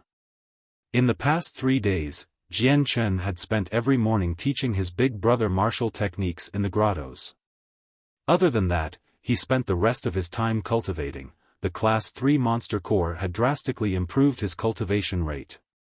He wanted to hurry up and reach the 10th layer so that he could rush straight into the Saint level. Jian Chen had been very curious on how condensing a Saint weapon worked, but according to book explanations, once the Saint weapon is condensed, it replaced one Saint force. From that moment on, the Saint weapon would be the origin for one's power. While it remains in the body, it releases Saint force, and when one summons it, the Saint weapon becomes one's strongest weapon. With it, one's attack would be multiplied. A Saint weapon was one's energy. If it were to break, then that person would lose all of their cultivation progress as well as receiving a fatal injury. If the break was fatal enough, then the practitioner would die. However, a Saint weapon was extremely strong, it wouldn't break unless the opposing side was vastly stronger than them. The next morning, Jian Chen opened his eyes, signifying the completion of last night's cultivation. After 3 entire days of cultivation, the Saint force inside Jian Chen had been strengthened, and he estimated that he was long since past the 9th layer. He would have to test his Saint force to find out whether or not he became a 10th layer practitioner or a Saint. Getting off his bed, Jian Chen got dressed quickly before heading out of his dorm. The sky was still dark, and majority of the students were still cultivating or sleeping. The sports field was relatively peaceful since there were no people in sight. Only in remote corners did Jian Chen see a few other early risers practicing. Passing the field, Jian Chen immediately headed towards the grotto. These past few days, Jian Chen was to spend some time every morning to teach his older brother some knowledge about the aspects of fighting. After all, in his previous world, Jian Chen was a wanderer and an expert for many years, so he had participated in countless battles. The amount of battle experience far surpassed that of the Kagurth Academy teachers. If actually compared, Jian Chen already had the qualifications to go teach the Kagurth Academy teachers. When Jian Chen arrived at the grotto, he discovered that his older brother Changyang, who was already waiting there, and was currently sitting on a tree stump. He had an aimless expression, as he randomly swept his gaze around his surroundings in boredom. As soon as Jian Chen appeared, he immediately stood up in excitement, and jumped up from the tree stump. He happily said, "Fourth brother, you've finally arrived." Jian Chen smiled, "Big brother, why did you arrive so early?" "Hee, it's habit, just a habit." "Fourth brother, let's start now. I spent the whole day yesterday trying to make heads or tails of the utilization of power you mentioned yesterday morning, but I was still unable to understand it. Can you re-explain it in detail to your big brother, one more time?" Changyang Hu asked in a slightly embarrassed tone. "Of course I can." Jian Chen smiled, and replied, "Big brother, I'll tell you about that tomorrow morning. Today, I'll personally demonstrate it to you." Saying this, Jian Chen picked up a skinny stick next to his feet. "Big brother, watch closely." Saying this, Jian Chen took the branch and lightly waved it in the direction of a small tree, about the thickness of his wrist. When the branch approached the small tree, the skinny branch directly left his hand and silently pierced through the small tree, as if there were no obstacles at all. It seemed almost as if the small tree was originally only a mirage. As he watched this strange scene, Changyang Hu started to have major doubts. At that moment, a rustling sound was heard, as the small tree started to split in the middle, the top half crashing down. Changyang Hu opened his eyes wide and immediately ran towards the tree only to see the strangely smooth incision on it. It was almost as if a sharp sword had chopped the tree down. It was truly unimaginable, since this fine cut done by a light slash of a flimsy tree branch had been enough to chop through the small tree. Immediately, Changyang Hu's eyes switched over to the small tree branch in Jian Chen's hand. He ran on over and took it into his hands to look over, but not matter how much he looked at it, it seemed to be an average tree branch. As he brandished it softly, the tree branch merely swayed with his hand. Seeing this, Changyang Hu's doubt grew even more. He really did not understand how such a plain-looking tree branch could cut down a tree trunk the size of his wrist. He exerting some strength into his fingers, and the tree branch in his hand broke in half. Fourth brother, how in the world did you do this? How can such a weak little tree branch cut down a small tree? Changyang Hu asked, the doubt on his face could be clearly seen. Jian Chen laughed, big brother, this only requires Saint Force to accomplish it. Don't say it's because of the tree branch, even if it's a needle or a sewing thread, they both can cut through a tree branch with ease.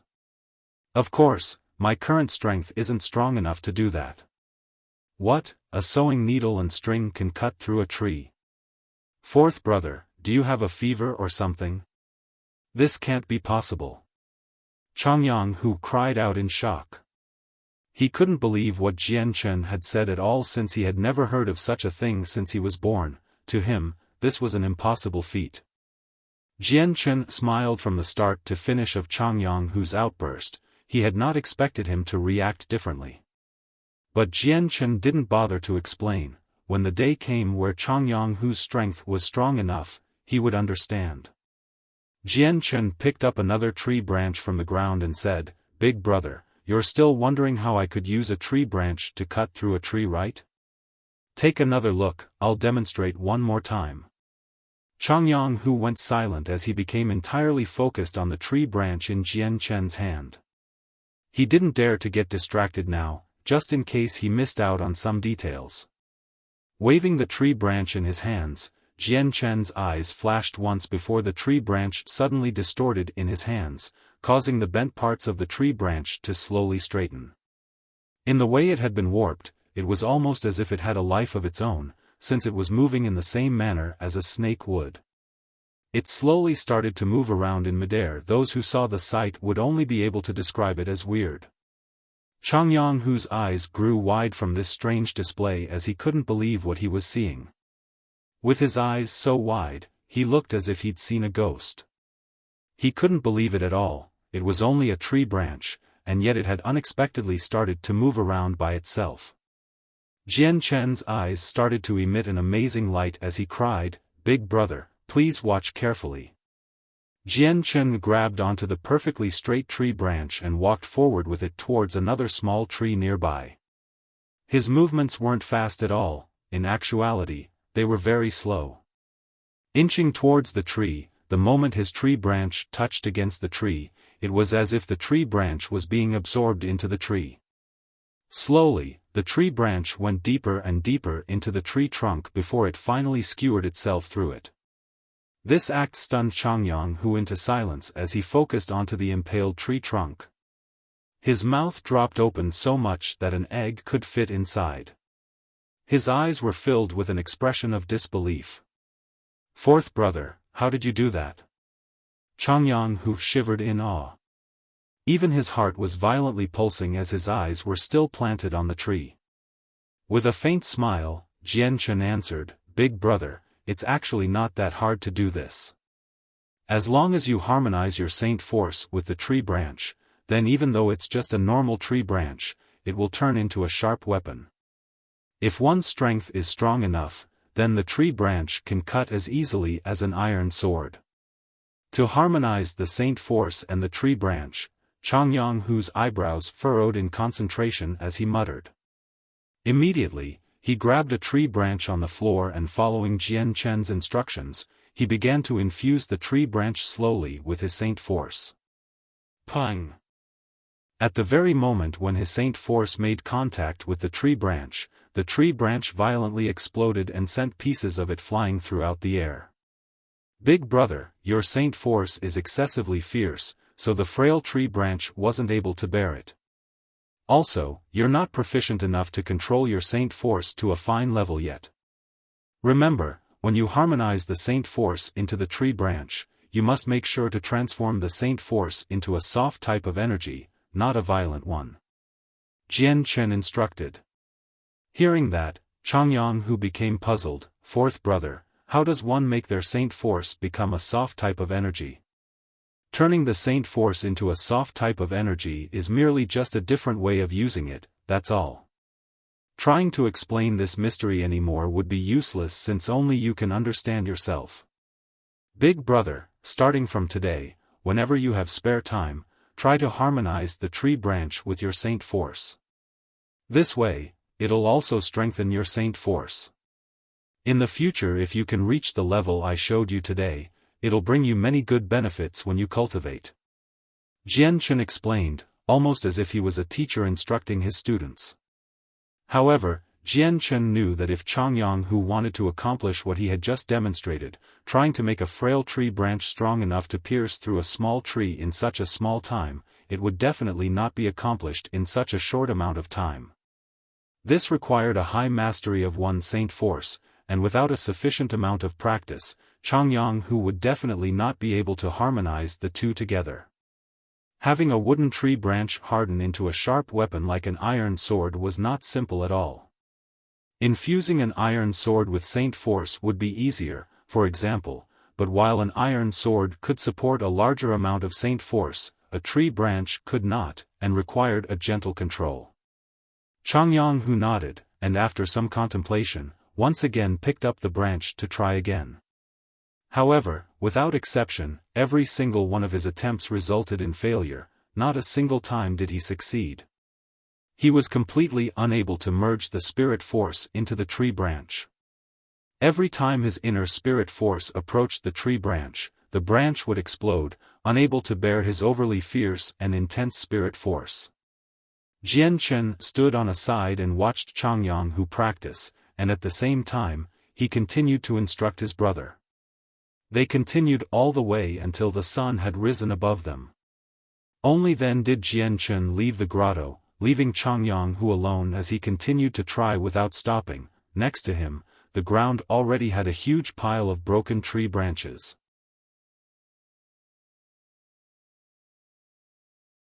Chapter 27, Incoming Trouble. 1. Immediately, the spared student ran over to the fallen two students. Concerned, he asked the pale youth that Jian Chen had kicked twice, "Luo Yun, are you all right?" The student named Luo Yun nodded his head and spoke with a weak voice, "I'll be fine after a few days of cultivation." Turning around, he asked the other injured student and whispered, "Carl, you can find information around the academy faster than us. Find out what that brat's name is, then have Master Cheng sort him out." Hearing his friend, Carl thought for a second before responding, "There's no need to, I think I already know who he is."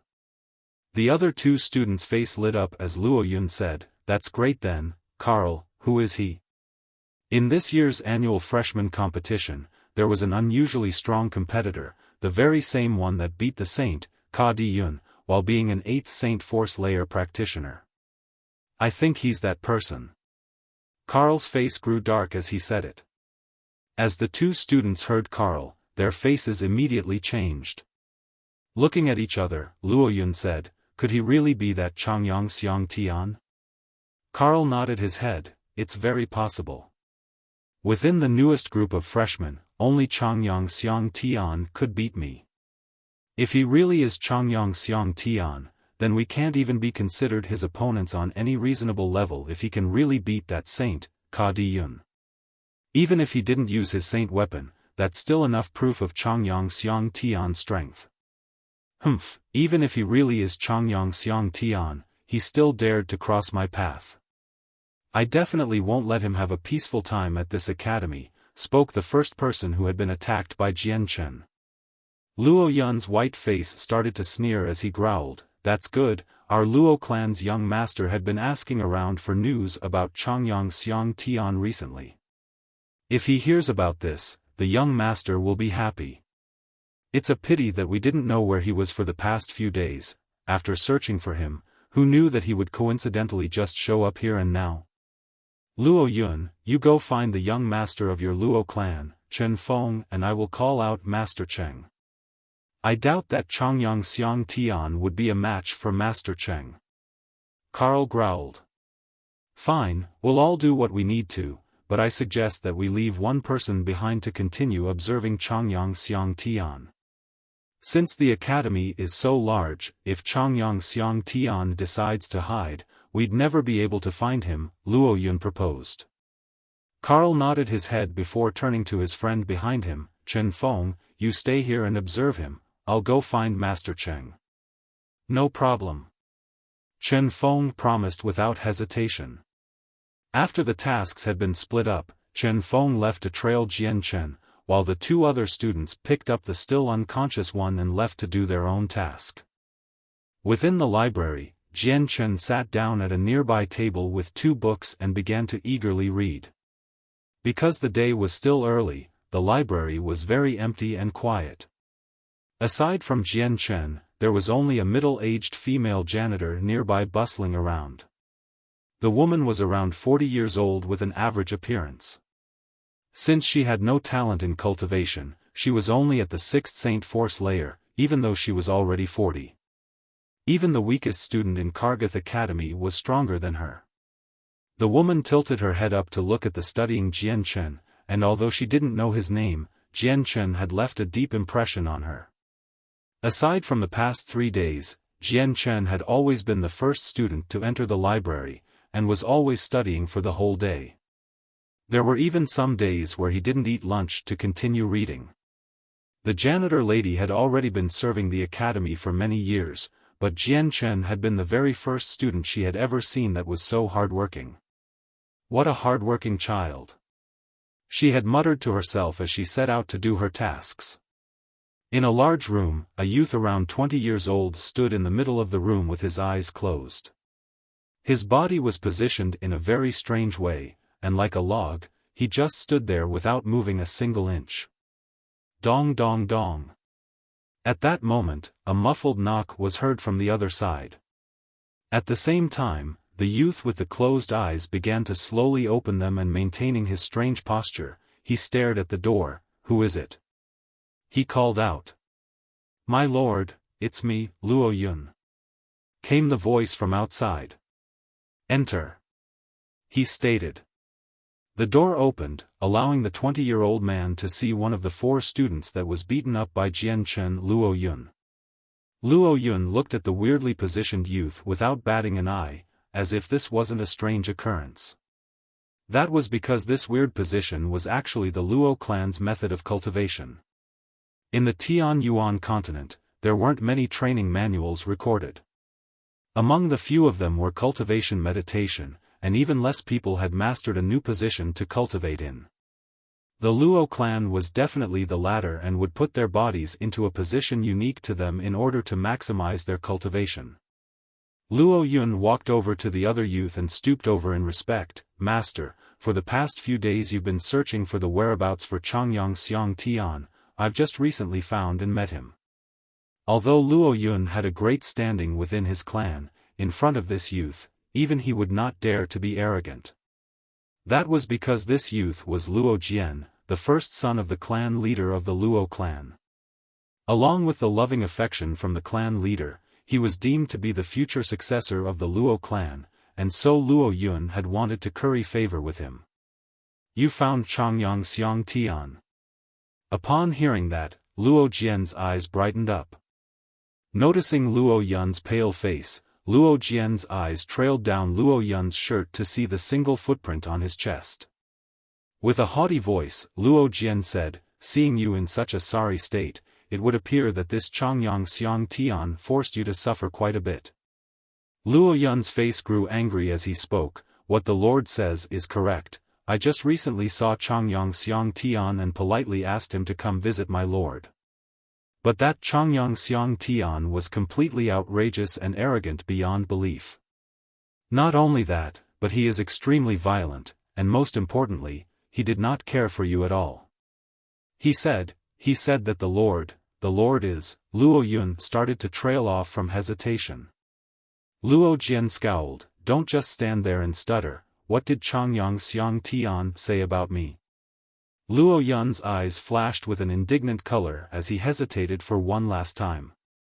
With a spurt of courage, he cried, Changyang Xiang Tian said that the master wasn't worth a fart, and throwing a shoe at him would not be worth the effort. What?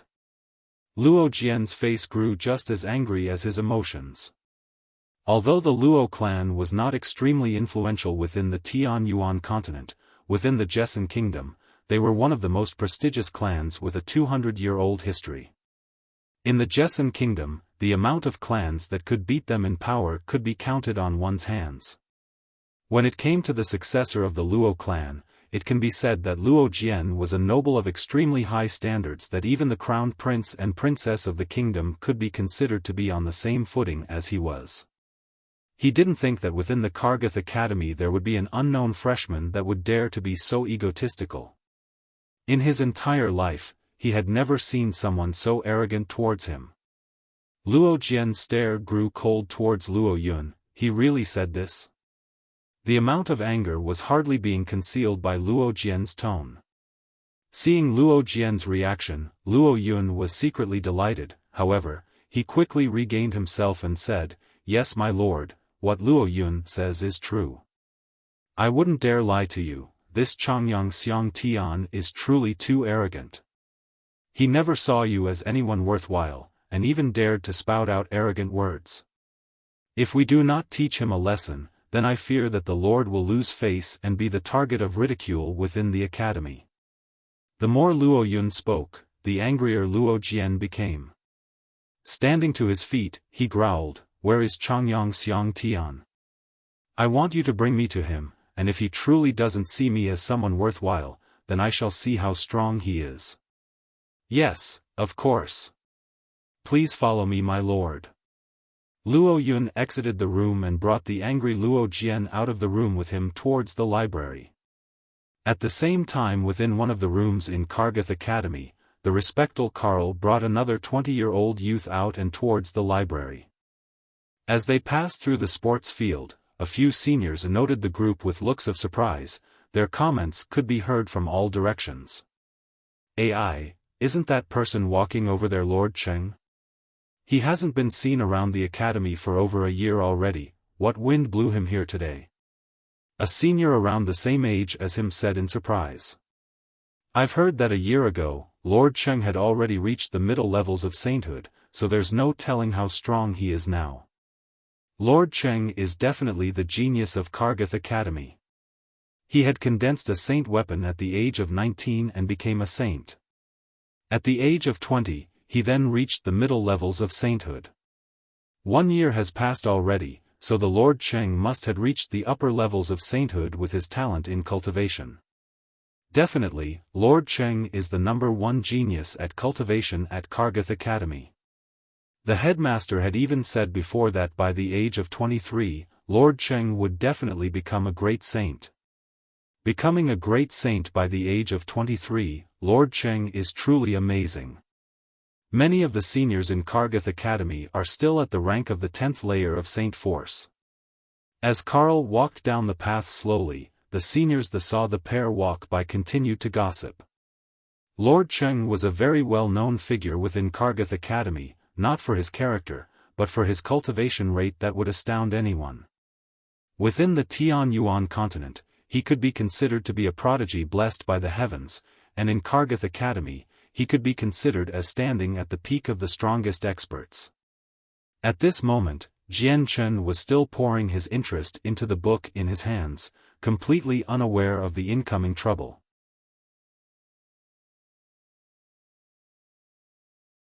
Chapter 28, Incoming Trouble, 2. In a flash, Luo Yun and Luo Jian arrived at the library gates.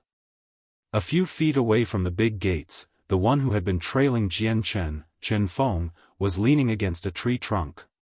His eyes were constantly watching Jian Chen, who was still reading with relish, and had completely forgotten about his surroundings. When Chen Feng saw Luo Yun with Luo Jian by his side, he immediately ran over to them. He bowed at Luo Jian, and with a charming face, said, "I didn't think that I would meet the Lord Luo Jian here. I am truly honored to see you." Chen Feng was extremely respectful, although he too belonged to a clan. Within the Jessan kingdom, it was a very minor one. It was only when he was joined together with the children of bigger clans that he dared to collect money from those weaker than him. With this, he had a strong relationship with the Luo clan that would definitely bring him many benefits. If he was lucky, then his own clan would be pulled up into the higher ranks with the help of Luo Jian, after all, Luo Jian was to be the clan successor. Luo Jian felt proud as he looked at the respectful Chen Feng, and gave a small wave of his hand. Don't say any more crap. Is Changyang Xiang Tian in the library? Even though Luo Jian had absolutely no trace of politeness, Chen Feng's look of respect didn't waver in the least. With a smile, he replied, he is, Changyang Xiang Tian is still in the library. A sneer gradually formed on Luo Jian's face, as he got the answer he wanted. That's good. Go inside and call him out for me. The library had a rule that all fighting inside was prohibited, and even Luo Jian had to respect that rule, despite his family having a great amount of influence. Yes, of course, Master Luo. I'll have Changyang Xiang Tian out immediately, Chen Feng said compliantly as he entered the library. Inside the library, Jian Chen's focus was still on his book. Whenever he was in the library his guard was at its lowest. This was because within the library, he didn't have to worry about others causing trouble or asking questions, so remaining on guard wasn't needed. While Jian Chen was lost in his own world, he had the sudden feeling of someone's hand clasping down on his shoulder. Although he was still reluctant to part from his book, he looked to the youth standing next to me with a cold sneer on his face. From his memory, he remembered that this person was one of the 4 people who had tried to extort protection money from him. Chen Feng stood by his side with a look of great joy at Jian Chen's impending doom. With a strange tone, he said, Changyang Xiang Tian, I didn't think we'd see each other again so soon. It's you. Jian Chen scowled. Without giving him face, he spoke, if you're still looking for protection money, then you can scram. Chen Feng's eyes flashed with anger, but he didn't dare make a move towards Jian Chen. The library was strict on their rules, and he was sure that he wasn't a match for Jian Chen. Chen Feng stuck his chest out as he glared maliciously at Jian Chen, and coldly said, Changyang Xiang Tian, although I am no match for you, Kargath Academy is not someplace you can rampage around. If you really have the guts, then follow me outside. Otherwise, prepare to stay in this library for the rest of your life. After dropping these words, Chen Feng directly walked out of the library. However, the words he had said had already attracted the attentions of all the students within the library. Immediately, many people began to shift their attentions to Jian Chen with complicated expressions of envy, respect, and jealousy. Jian Chen slowly closed the book with a crossed expression. From Chen Feng's words it would seem that he got reinforcements to help him. Jian Chen's eyes twinkled as he put the book back on the bookshelf and then walked towards the entrance of the library deep in thought. Although he knew people were waiting outside for him, if he didn't go out then people would think he was afraid of them. If Jian Chen wanted to continue reading books in the library in peace, then he would need to reveal his own strength and inspire fear into the others. Otherwise more and more people would come and find trouble with him. There would be no point in coming to the library in that case. Although he knew that the people outside were definitely not weak, it was possible that they were experts at the same level as Ka Di Yun. However, Jian Chen still did not show any trace of fear. He was confident that if he faced a saint at his current level, even if he didn't win, he would not easily lose. After all, no matter if it were battle experience or techniques, Jian Chen far surpassed anyone else at the academy. Moreover, he was a person who had experienced countless life or death situations. As soon as Jian Chen left the library, he looked up to find 3 youths standing outside the door. They didn't look very different from each other, as they all wore the school uniform. 2 of the people were part of the extortion group Jian Chen had met before, and the third one was looking at Jian Chen with an expression full of arrogance. It was obvious that he had been a helper summoned by the other 2. Seeing Jian Chen actually walk out of the library, Luo Yun began to laugh evilly. He whispered to Luo Jian standing next to him, "My lord, he is Changyang Xiang Tian." Luo Jian's arrogant eyes sized up Jian Chen with an expression of disdain, and he coldly said, "Brat, are you Changyang Xiang Tian?" Jian Chen gave Luo Jian a level look. Luo Jian looked to be around 22 to 23 years old, and he had an extremely handsome appearance. However, his expression did not hide any of his arrogance. "And who are you?" Jian Chen indifferently replied to Luo Jian, his tone ice-cold. Luo Yun, who was standing next to Luo Jian, shouted, "How dare you, Changyang Xiang Tian? What kind of status do you have to dare to use that kind of tone to talk to my clan's lord? Do you want to get kicked out of this academy? Changyang Xiang Tian, hurry up and apologize to my lord. Otherwise, don't think you can stay at Kargath Academy for much long." Chen Feng did not miss the chance to suck up to Luo Jian, and yelled back at Jian Chen in an indignant tone. Hearing these two's words, the Luo clan's lord, Luo Jian, became even haughtier, and his face was full of self-pride. Jian Chen's unchanged face gradually showed a hint of a sneer, and he looked at the three people with disdain, and said, "Based on your words, are you saying that the headmaster of Kargath Academy will listen to you three? Or perhaps, are you saying that Kargath Academy belongs to your clan, whoever you want to leave must leave? The three of you are really too audacious, to even dare to look down on the headmaster." Hearing Jian Chen's words, the expression of both Luo Yun and Chen Feng suddenly paled. Even Luo Jia, who had a huge clan backing him up, he could not stop his expression from turning unsightly, as he glared poisonously at Jian Chen. Although he had the most influence backing him up out of the three since Luo Jian was the successor of Jessen Kingdom's powerful Luo clan, he did not dare to show any disrespect towards the headmaster of Kargath Academy. If Jian Chen's words spread to the headmaster's ears, then they would be heavily punished. In the worst-case scenario, they could be directly expelled. Even if Luo Jian had a powerful background, even if his father was Luo clan's clan leader, even if he was Luo clan's successor, there was no way he could get away of such a consequence completely cop-free. His Luo clan would definitely not be willing to offend Kargath Academy's headmaster for his sake. Luo Jian's face turned gloomy, and he glared at Jian Chen, "Changyang Xiang Tian, you really are quite arrogant.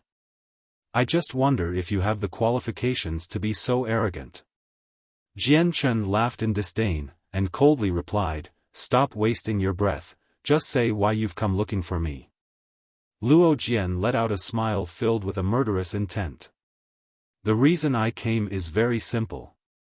I just wanted to see how someone like you defeated a recently advanced saint, even if Ka Diyun didn't use a saint weapon. Changyang Xiang Tian, are you really that amazing?" Luo Jian cracked the knuckles on both his hands before clenching them both. The loud snapping sound from his knuckles was clear to hear as a strong amount of energy started to emit from his body onto Jian Chen's own. At the same time, the people who were reading their books inside the library all closed their books. Everyone started to chatter excitedly as they watched the events that were happening with Jian Chen with pleasure. Regarding the qi that Luo Jian was emitting, Jian Chen was not affected at all and stood straight like a towering mountain. Luo Jian's strength was clear to Jian Chen and was not at all weaker to Ka Diyun, however, it was not strong enough for him to fear, instead, his fighting spirit rose. As soon as they saw the two opponents were about to start fighting, the people in front of the library began to retreat, afraid that they would be affected by any shockwaves. How could we miss such an interesting battle? Just before the two people were about to begin fighting, a voice suddenly rang out from the back, and a few youths wearing the school uniform walked out from behind. There were a total of 5 people that had just arrived. Among them, one of the people was another person from the extortion group that Jian Chen had encountered earlier. Jian Chen did not recognize the other 4, but anyone could tell with a single glance that they were from major clans. Their brows seemed to hold an aloof and remote expressions. However, what drew Jian Chen's attention was the youth standing in the center of the group of 5. It was obvious from his eyes that he was the core figure the other 4 revolved around. He didn't seem that old, based on his appearance, he was probably around 20 years old. Yeah. Everyone, look, isn't the person in the middle Master Cheng, who's been missing the past year? I didn't imagine that he would also come. That's right, it really is Master Cheng, our Kargath Academy's genius. It said that a year ago, his power had already reached the middle saint levels. With his talent in cultivation, I had thought during the past year, Master Cheng had already broken through to the great saint level and graduated. I didn't think that he was actually still on the academy grounds. I wonder what Master Cheng's current power is, and whether or not he has reached great saint level yet. The three people next to Master Cheng seem to be powerful saints who have already condensed their saint weapons. To think that the elites that are normally rare to see would all appear here. Seeing the students standing there, all of the students started to shout in alarm, rapidly increasing the noise in the environment.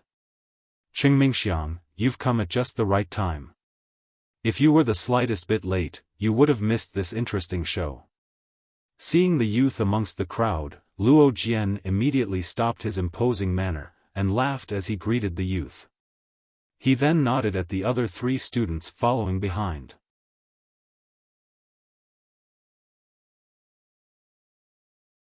Chapter 29, Another encounter with Tai Ta. Cheng Mingxiang started to smile. How could I miss a match like this?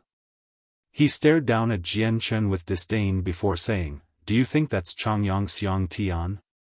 Correct, Lord Cheng. He's definitely that Changyang Xiang Tian who hurt our companions.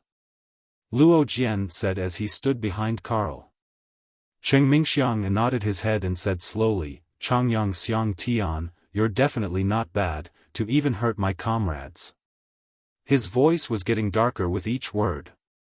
Jian Chen's mind already understood that these were a group of unreasonable children with rich parents, so arguing with them was of no use, they would only listen to force. Thus, Jian Chen didn't bother to say any trash talk. Instead, he said coldly, so what if we fight? If you're not happy with this, make the first move instead of spouting so much bullshit. Hearing Jian Chen's words, Cheng Mingxiang's face gradually turned ashen. Good. Good, good. Then it's time to see how strong you really are. With that, his body started to glow so brightly that the light extended 10 meters away to where Jian Chen was.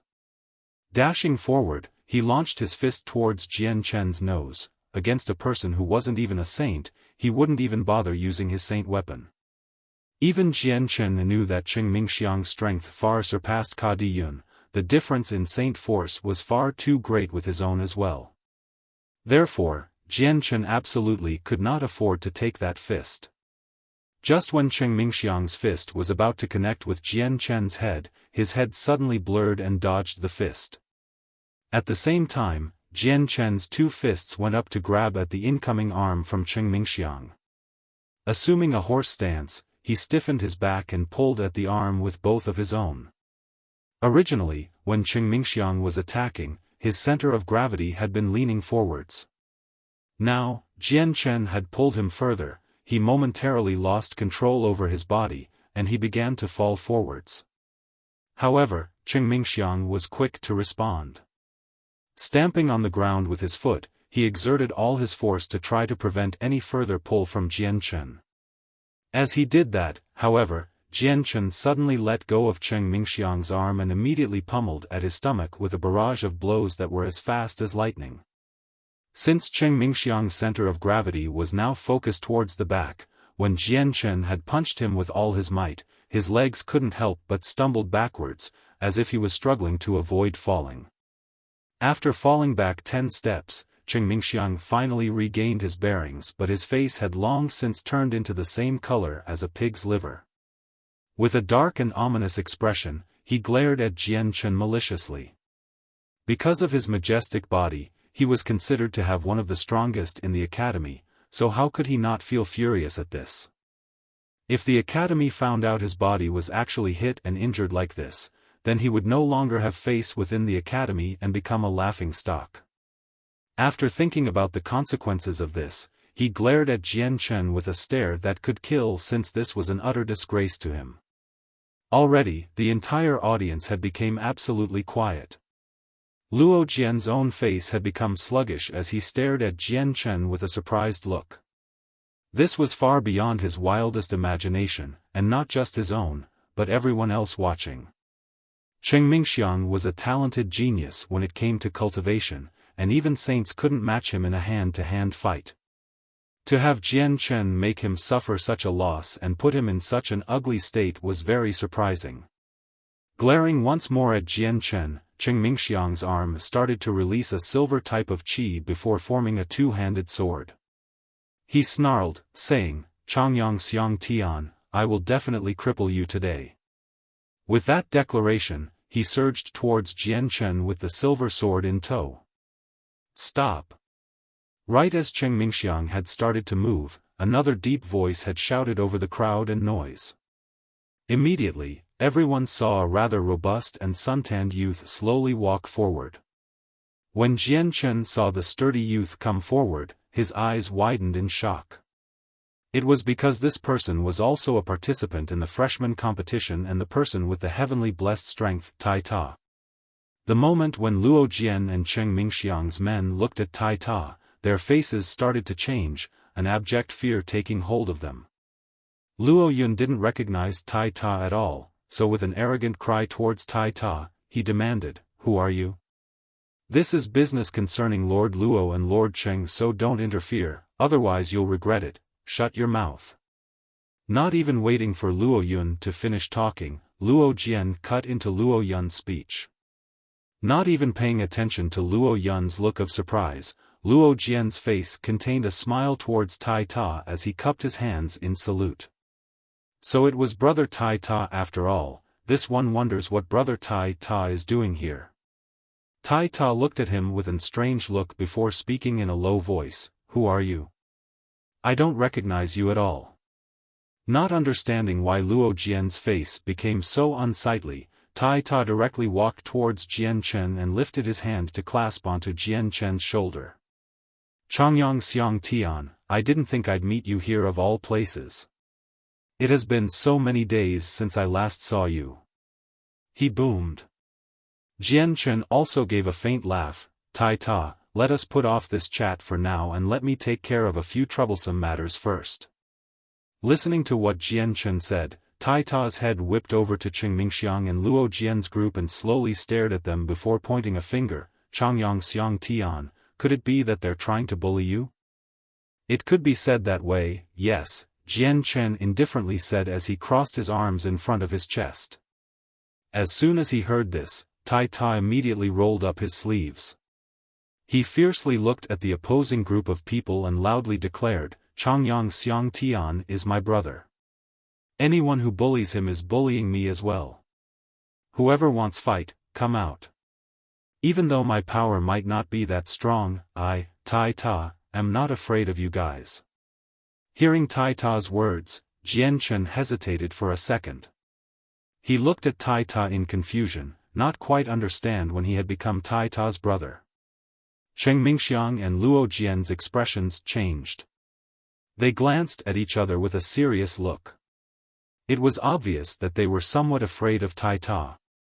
Even though Tai Ta's actual power wasn't very strong, and they could easily defeat him in a fight, Tai Ta had a formidable supporter that even the two of them were afraid to encounter.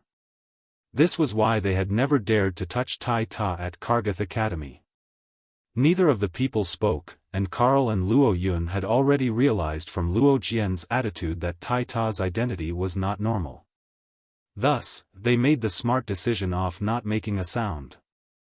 At that moment, the atmosphere had become slightly strange. After quietly pondering for a while, Luo Jian was the first to break the silence. "Brother Tai Ta, this is a problem between me and Changyang Xiang Tian. I hope you don't meddle with our affairs." Luo Jian's tone was extremely polite.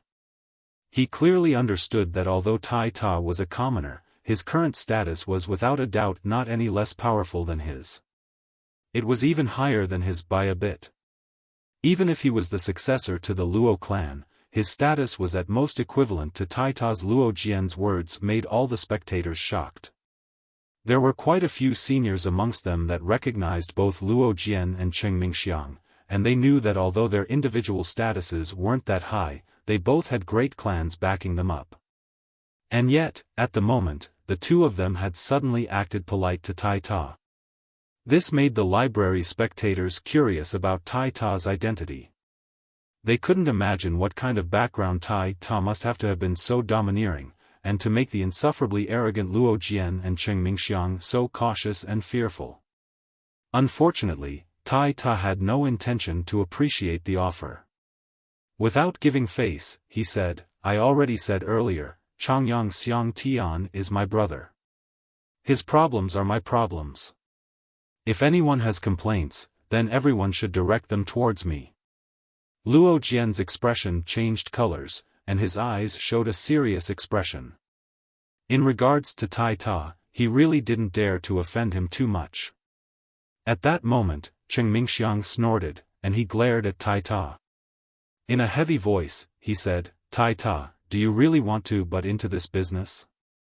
Having suffered from Jian Chen's hands, Cheng Mingxiang had already formed a hatred for Jian Chen in his heart. For a freshman that hadn't even reached saint level yet to have put him in such a difficult situation was definitely a humiliation to his genius. If he didn't clean this situation up now, then he wouldn't be able to enjoy his time at the academy in the future. That's right, I want to get involved. Tai Ta's yelled back, his expression harsh. Even though he clearly knew how powerful Cheng Mingxiang was, Tai Ta still did not show any sign of fear. Jian Chen pulled at Tai Ta and said, Tai Ta, this is something between me and him. You shouldn't come, otherwise, you'll just get caught up in more trouble. Tai Ta's eyes flashed with anger, and he suddenly turned towards Jian Chen, frowning, Changyang Xiang Tian, what kind of words are those? Do you think that I, Tai Ta, is someone who would be scared of these things? Do you not think of me as your friend? Hearing this, Jian Chen could not help but feel puzzled. When had he and Tai Ta gotten so close? They barely even met each other, the only time they had really interacted was during the freshman martial arts competition. Humph, Tai Ta. Since you want to suffer so badly, then don't blame me. Don't think that just because you're the headmaster's apprentice, I won't dare to attack you. Let me witness exactly how great the headmaster's apprentice's abilities are. Hearing Cheng Mingyan's words, Jian Chen was internally shocked. He hadn't imagined that Tai Ta had actually become the headmaster's apprentice. If this news was spread throughout the academy, it would spur a great craze. At this moment, Cheng Mingyang had already appeared in front of Tai Ta, and directly struck his fist against Tai Ta's chest. Because Tai Ta had a special status, Cheng Mingxiang did not dare to actually hurt Tai Ta, and his fist only used fifth layer force. In his opinion, even if he only used the strength of the fifth layer, it still wasn't an attack that a saint could receive, let alone someone below that, like Tai Ta. Faced with Cheng Mingxiang's attack, Tai Ta did not dare to be careless, and his face showed matchless concentration. He roared, then with his right arm seemingly as sturdy as steel, he fearlessly threw a fist at Cheng Mingxiang to meet force with force.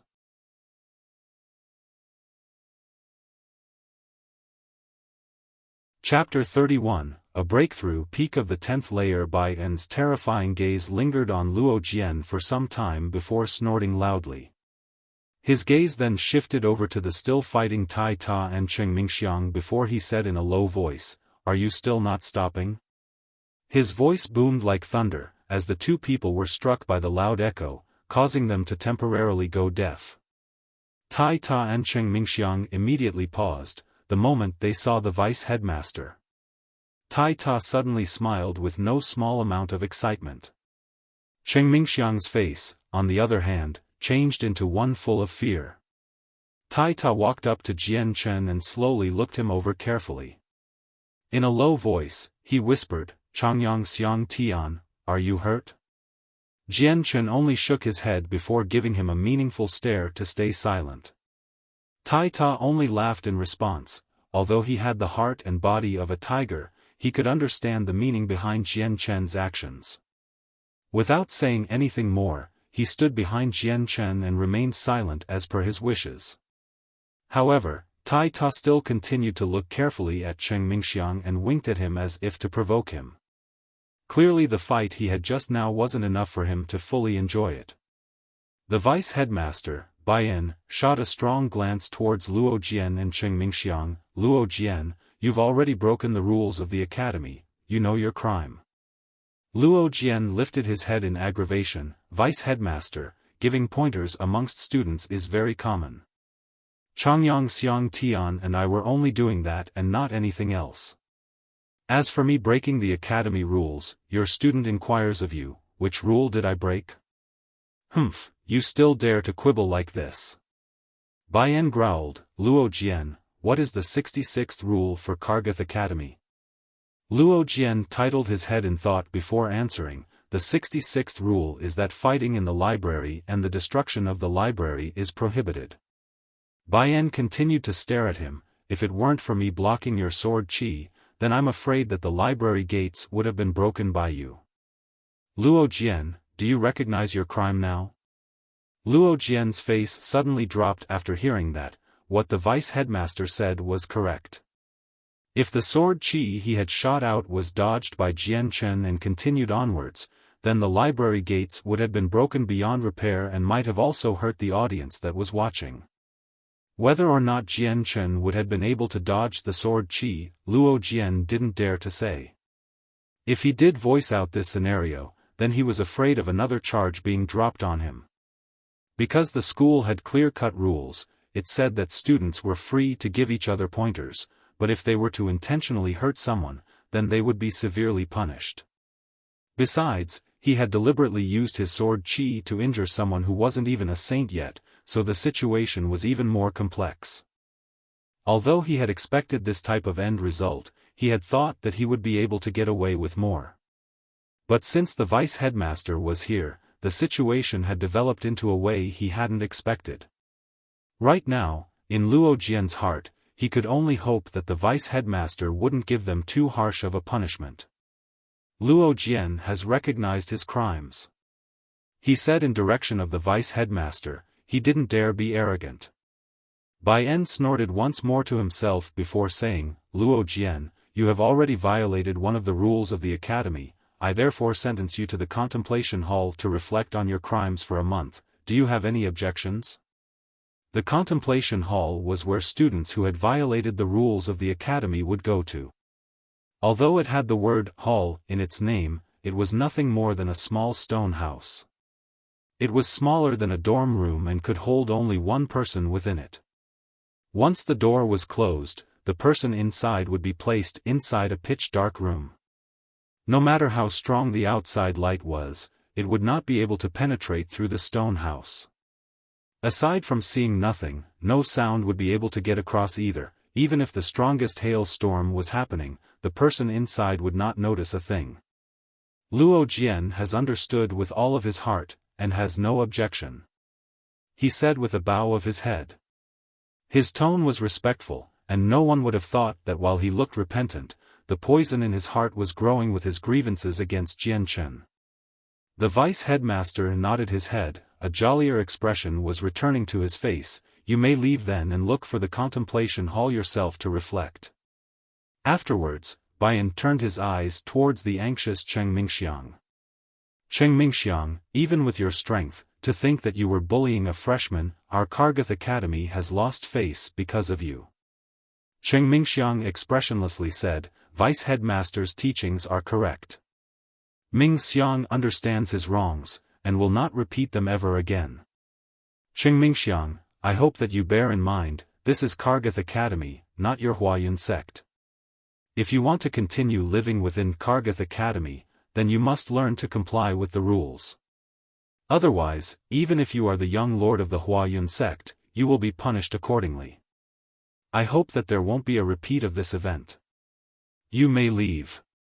When it came to Cheng Mingxiang, the vice headmaster was somewhat afraid of the consequences and didn't dare to punish him anymore.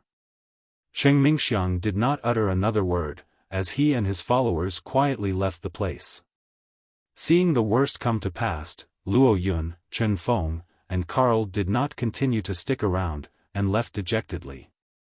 Once the crowds had dispersed, the vice headmaster's gaze rested on Jian Chen, and he smiled, You must be Changyang Xiang Tian.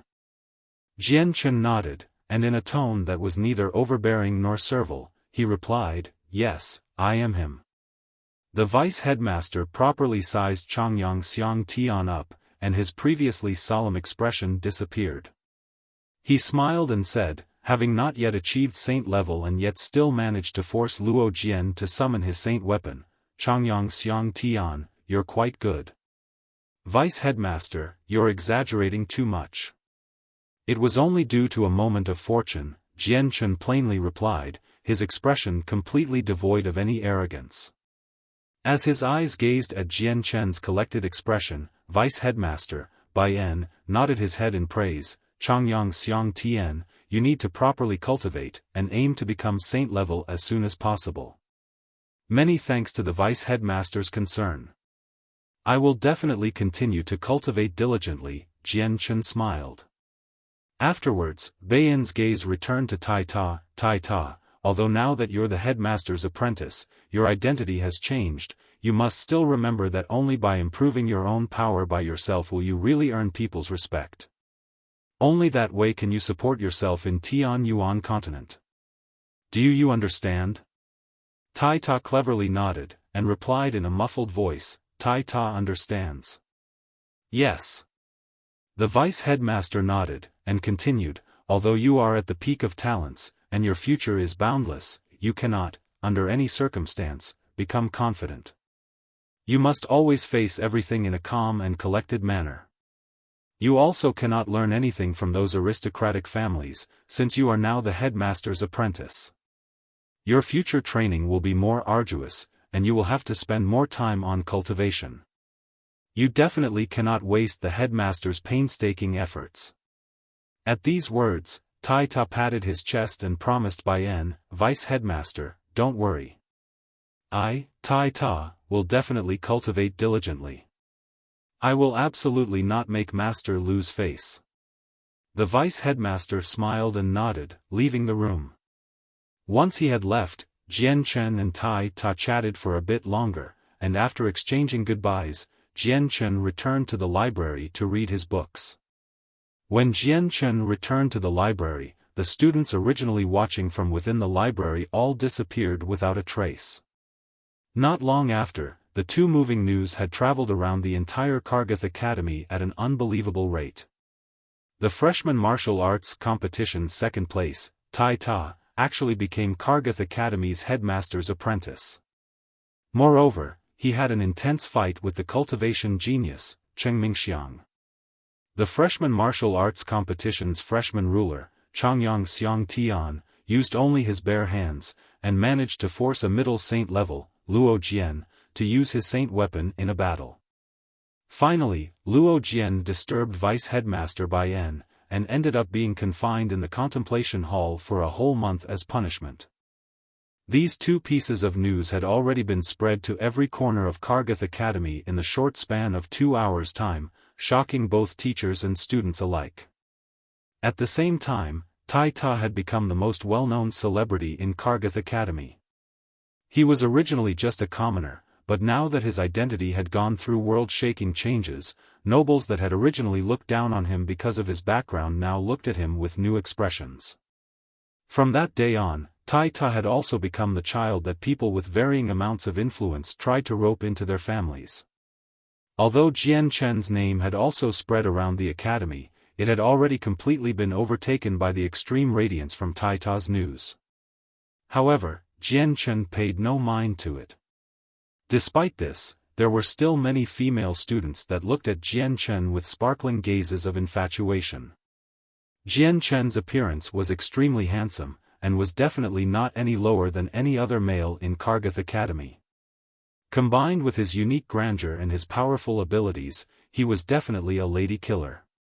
Thus, in Kargath Academy, Jian Chen had become the white prince in many of the girls' hearts. Ever since the battle at the library, Jian Chen's days had been anything but calm. Every time he entered the school grounds, he would be swarmed by countless male students trying to come up with various excuses to fight him. Even when he went to the library to read, he would still be harassed by quite a few people, making it so that he couldn't even read peacefully. Up until now, Jian Chen had also acted and disciplined a few people because they had been condescending children from rich backgrounds. However, perhaps because Jian Chen was too forgiving in his discipline, his attempts had close to no deterring effects, and were pretty much completely overlooked. Finally, the helpless Jian Chen was forced to bring the books back to his dorm to read under the vice-headmaster's permission. Aside from reading, Jian Chen spent almost all his spare time cultivating. The time flew by, and in the blink of an eye, 3 months had already passed. It was morning, and the sun had just risen. Sitting cross-legged on his bed, Jian Chen gradually opened his eyes, and in that instant, a light flashed within his eyes. Jian Chen lowered his head and slowly spread out his palms. He saw that his hands were empty, as the Class 3 monster core he had been holding had already completely disappeared. Sensing the strong saint force flowing through his body in a manner similar to great rivers, Jian Chen finally smiled. He had broken through to the 10th saint force layer. After 3 months of cultivation, he had already broken through to the 10th layer. He was only 1 step away from reaching the saint level, and could break through at any moment. The Class 3 monster core from the freshman martial arts competition had already been completely used up by him. Although it was said that Class 3 monster core contained large amounts of energy, the amount that Jian Chen needed for his cultivation was far greater than that of an average person's. After all, the abilities that he achieved through his cultivation were extremely terrifying. Thus, a Class 3 monster core that could allow an average person at the 8th layer reach a middle saint level, could only help Jian Chen reach the peak of the 10th layer.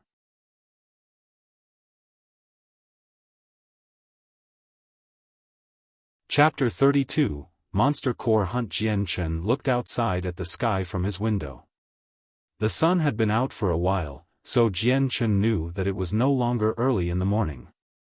Today was a special day for Kargath Academy, since this was when they would hold a large-scale event where all the students and teachers would take part in. This event was called the Wilderness Survival.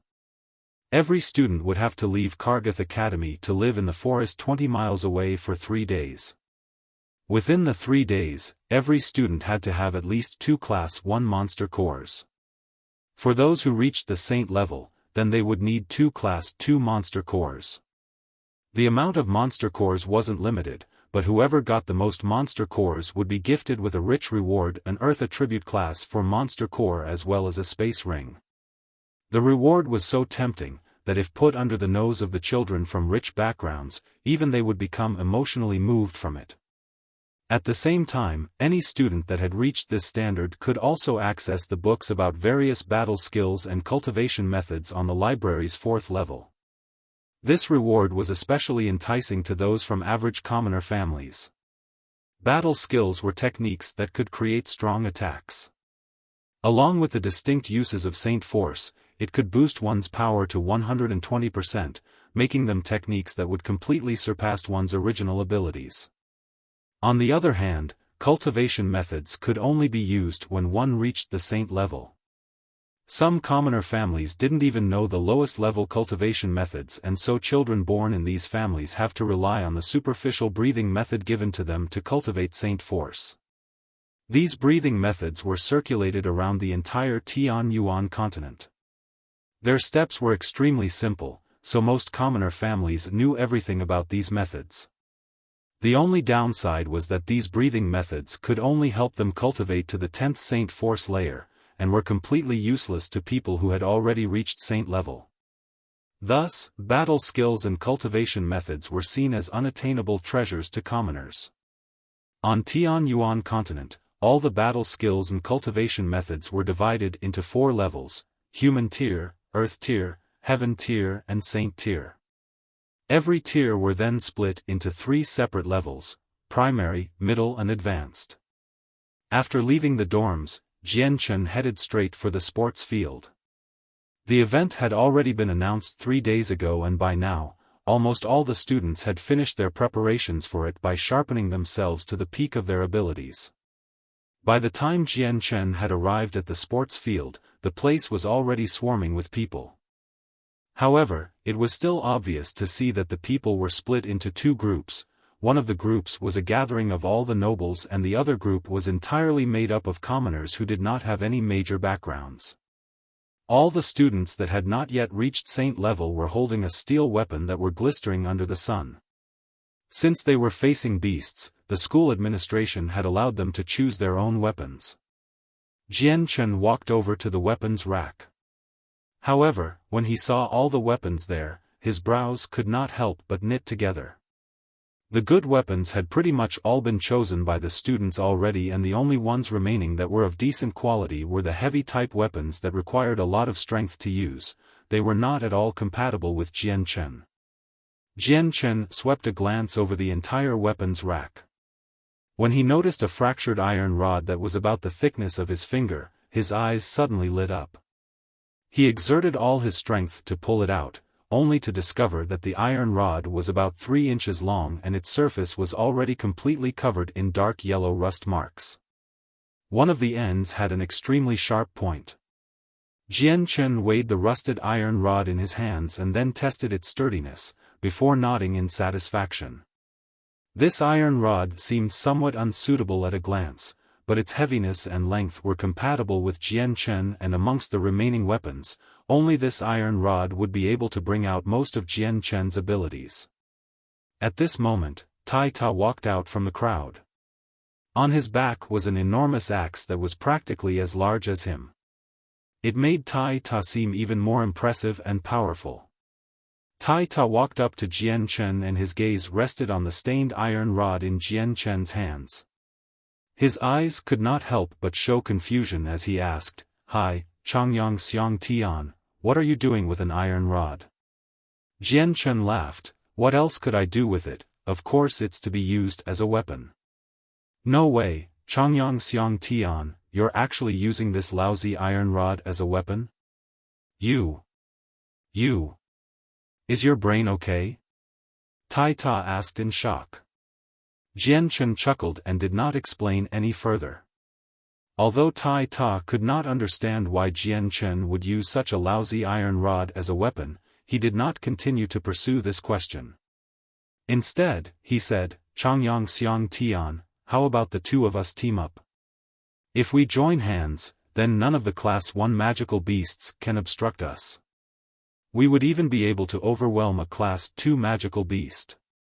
Moreover, I've been hunting wild beasts in these types of forests since I was young, and I've gradually learned quite a bit of experience about surviving in the wild. If you're together with me, I promise that you won't have any hardships." Jian Chen considered it for a while. Finally, he nodded his head in agreement at Tai Ta's offer.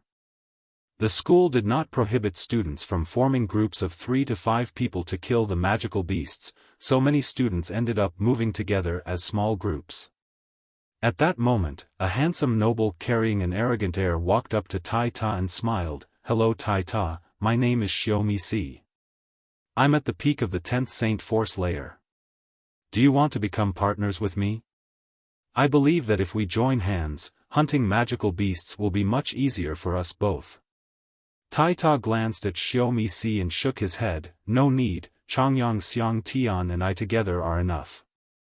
We don't need any more people to join." Faced with Tai Ta's rejection, Xiaofan did not show any despair. He turned to look at Jian Chen, and his face immediately turned haughty. This person must be Changyang Xiang Tian, the 4th lord from Lore City's Changyang clan. My father is the leader of the Xiaomi clan in Forbidden City. Does Junior Changyang Xiang Tian welcome me into your group?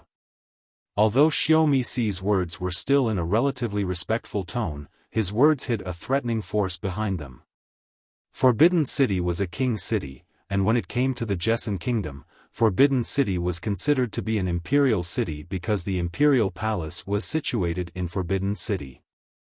Hearing the forcefulness behind Xiaomi's words, Jian Chen knit his brows. He swept his gaze over Xiaomi's handsome face, and coldly replied, "I apologize, but we no longer need any additional people. After all, we're only facing Class 1 magical beasts, so we don't have the time to spare babysitting others."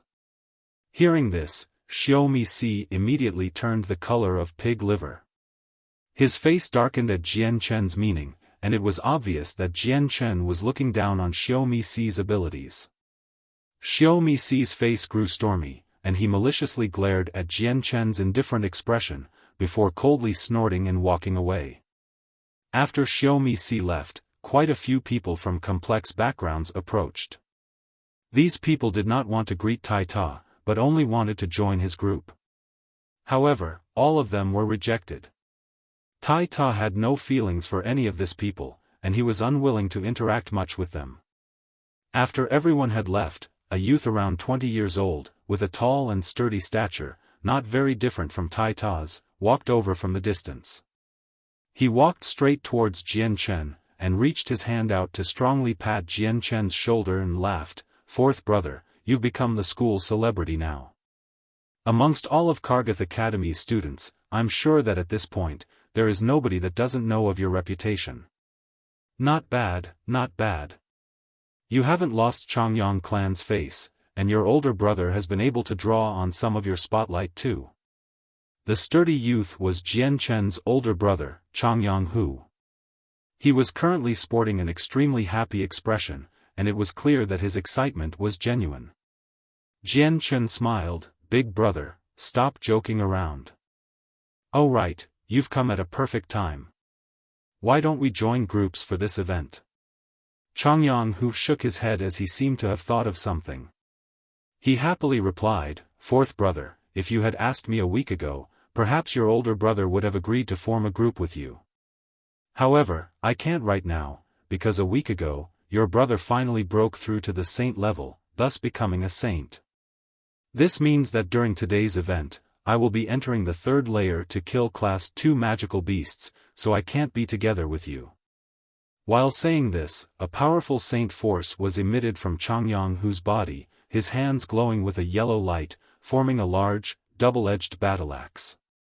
The battle-axe was about as large as a wash basin, and gave off a yellow glow. "Fourth brother, not bad, right? After I broke through to saint level, I was shocked to discover that I actually have the earth attribute," Changyang Hu said proudly. Saints that had attributes normally had huge advantages when fighting saints without attributes. If the two had the exact same levels of strength and fought each other, under normal circumstances, the saint with attributes would ultimately be the victor. A person could only discover if their saint force had attributes after breaking through to the saint level. Thus, anyone that had not yet become a saint were not able to detect if their saint force had attributes or not. However, the chances of having an attributed saint force were extremely low. On average, 1 out of 1,000 saints could use attributes in their saint force.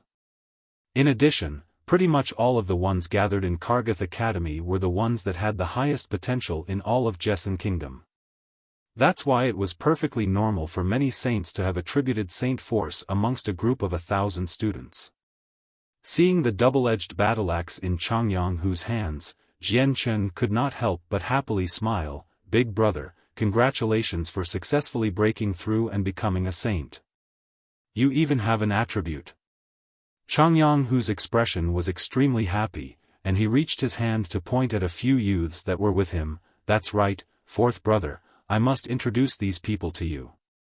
These are the relatively outstanding children directly under my command. Their names are Changyang Ao Jian, Changyang Feng, and Changyang Xiao Tian. We greet the fourth master." The three youths simultaneously bent over in greeting, their attitudes extremely respectful. The hierarchy in the Changyang clan was extremely strict, so although they were the more outstanding members of the Changyang clan, their statuses were much lower than Jian Chen's. Even though they were all older than Jian Chen, they still had to treat Jian Chen with a respectful manner.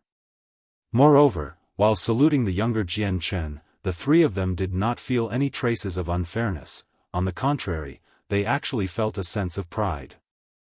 After all, Jian Chen had managed to defeat the saint, Ka Di Yun, when he was only at the 8th saint force layer, and had managed to fight to a standstill while barehanded against Luo Jian. Finally, he had even forced Luo Jian to use his saint weapon. All of Jian Chen's achievements made the entire Kargath Academy sigh in admiration. In the presence of the other members of the Changyang clan, they couldn't help but feel proud. Not just because Jian Chen was a member of their clan, but that because he was the fourth lord of the Changyang clan.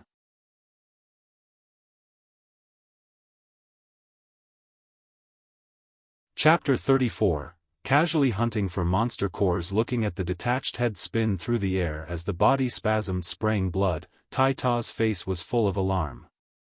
At this moment they had easily killed a Class 1 magical beast, allowing himself to feel more confident about his strength. The cyan-colored viper hadn't even made Tai Ta expend a great amount of his energy at all. Jian Chen slowly separated the body of the viper from the iron rod and wiped the blood onto the surrounding grass. It had actually been Jian Chen who contributed the most in killing the Class 1 magical beast, if it were not for his lightning-quick thrust through the viper's body and dealing it a huge wound as it was pierced, then Tai Ta's battleaxe would not have been able to sever the snake's head. Recollecting his battleaxe, Tai Ta's face looked at the detached head proudly while stepping on the viper's dead carcass. Changyang Xiang Tian, this is a Class 1 magical beast. How weak it was. Jian Chen laughed as he heard Tai Ta, it's not that the magical beasts are weak, it's because us two combined are too strong. Besides, this Class 1 magical beast wouldn't give much trouble for even a person who just recently broke through to becoming a saint. Tai Ta returned Jian Chen's smile and wiped his battleaxe dry from the blood.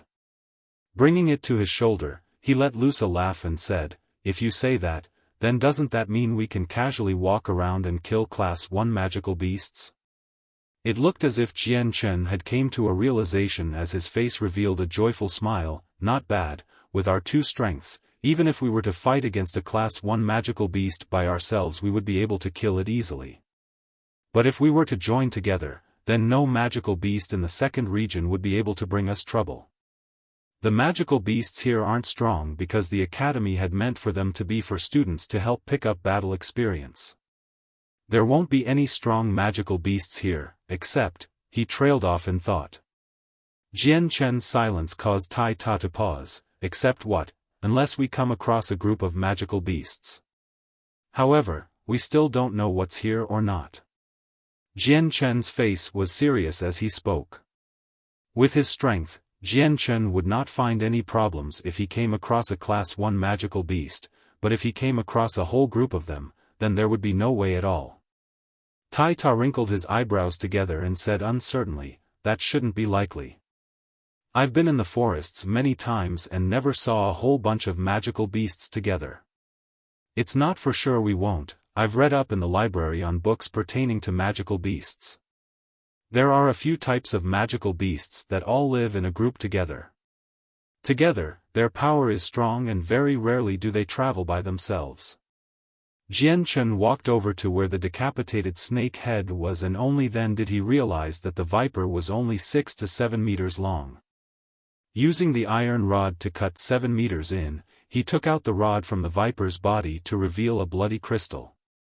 Within the Tianyuan continent, there were many different types of monster cores, while their monster cores were not at all like each other. Some magical beasts had their monster core in the head, some in the pit of their stomachs, and some in their abdomen. The viper for example had its monster core within its tail, but Jian Chen had already known that a long time ago. Pang! Tai Ta brought down the battle axe on his shoulder into a tree. It sunk into the tree as smoothly like water in a bucket before he cried out loudly, if there really are magical beasts that are in a group, Tai Ta will definitely kill them all. Jian Chen held the monster core he got from the cyan viper and rubbed it clean of blood with the nearby grass. Throwing it to Tai Ta, he said, all right, there's no need to yell. There's a lot of magical beasts that travel in herds in the Tianyuan continent, but it doesn't mean we'll meet up with one for sure. Nothing is for sure, after all, this is the magical beast forest. Tai Ta snatched the monster core thrown at him and looked at Jian Chen weirdly, what are you doing giving this to me? Jian Chen laughed, the viper was slain by you, so this monster core is yours by rights. Seeing Tai Ta trying to find a reason against this, Jian Chen continued to say, this monster core is yours, don't say otherwise. Just take it. After all we still have 3 more days, at our current rate we'll definitely be able to get a lot more, so I don't really care for this one monster core. Huh, okay then. I'll be taking this monster core. The next monster core will be yours no matter who kills it then. Holding the blood-stained monster core high up in the air, Tai Ta was extremely happy. Though that was for sure, since this was the first monster core he had gotten after killing a Class 1 magical beast. Afterwards, the two of them continued on their way. Now that he knew that Jian Chen had an acute sense for detecting danger, Tai Ta had simply handed the patrolling duties to Jian Chen. On the other hand, he began to ceaselessly hack at the grass in front of them to clear their path. Although constantly waving the heavy battle axe around expended a great amount of energy, it was as simple as eating a meal to Tai Ta, who had godly strength. To him, this action wasn't the slightest bit taxing. After all, his strength was great enough to frighten others, and he seemed to have infinite amounts of energy as well. Thus, it was impossible for him to become exhausted in a situation like this. Not long after the two had left, Jian Chen's ears twitched, and his footsteps came to an abrupt halt. He stretched his hand out towards Tai Ta, who was currently slashing at the grass in front of them, and gestured at him to be silent. Tai Ta intuitively understood the situation, and stopped his attempt at hacking through the weeds. Tightly gripping the battle axe, he returned to Jian Chen's side, and stood shoulder to shoulder with him. Tai Ta's eyes flashed, as he inspected their surroundings with caution. Their breathing became very faint, as their expressions were filled with caution. The difference between the two was that Tai Ta was constantly looking around, while Jian Chen had gently closed his eyes in attempt to sense everything around them. It was currently extremely difficult to discern anything among the grass. Even if there really was an unknown danger lurking around, it would unfortunately not be something that one could use the naked eye to see. Thus, Tai Ta could not discover anything despite sweeping his gaze around all four corners for a long period of time. Jian Chen lightly closed his eyes, his keen ears twitching periodically as they tried to catch all noises coming from his surroundings.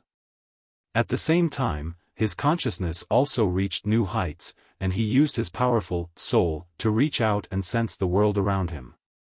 At that moment, Jian Chen could not help but recall one of his fights against Dugu Qiubai. Eventually, just as he was about to die, his powers had suddenly broken through and reached the realm of the Sword God. At that moment, his soul had become incomparably strong and could even manifest it outside his body into the surrounding air. Whenever he spread his soul out into an area, then there would be no way anyone or anything inside would be able to escape his perception. However, what made Jian Chen feel regret was that after entering this world, although his soul was extremely powerful, he could no longer extend it outwards. Otherwise, this dense forest would not give Jian Chen any difficulties at all. Searching for a hidden magical beast would be extremely easy. Jian Chen's soul densely concentrated together, and he exerted all his efforts to sense his surroundings. Slowly, his spirit entered a unique state. Although he had not extended his soul, at that instant, his soul seemed to have established a subtle relationship with the various plants around him, fusing together. This feeling was extremely mysterious. However, as soon as Jian Chen entered this state, his senses immediately shot up to new levels. Finally, a barely discernible breathing sound entered his sensing range. The breath was so faint that even if one stood next to it, one most likely wouldn't have been able to hear it. In an instant, Jian Chen's opened his eyes, and in a flash, he had already disappeared from his original location, and was flying towards the side at high speeds. While moving, Jian Chen constantly twisted and adjusted his body to evade the branches obstructing his path. In an instant, Jian Chen had already crossed over a distance of 10 meters. He quickly thrusted out the iron rod in his hands at lightning-fast speed, silently cutting away the surrounding leaves and weeds, the tip aimed towards the black figure hiding within the grass. "Ao!" A shriek of pain suddenly rang out, as a dark shadow jumped out from the grass, leaping towards Jian Chen with its ferocious mouth wide open. This was a black panther, around 2 meters long. Its head had an open wound where fresh blood was pouring out from. The blood flowed down through the black fur on its face, intensifying its fierce appearance. Jian Chen's gaze was as sharp as a sword as a sneer began to form on his face.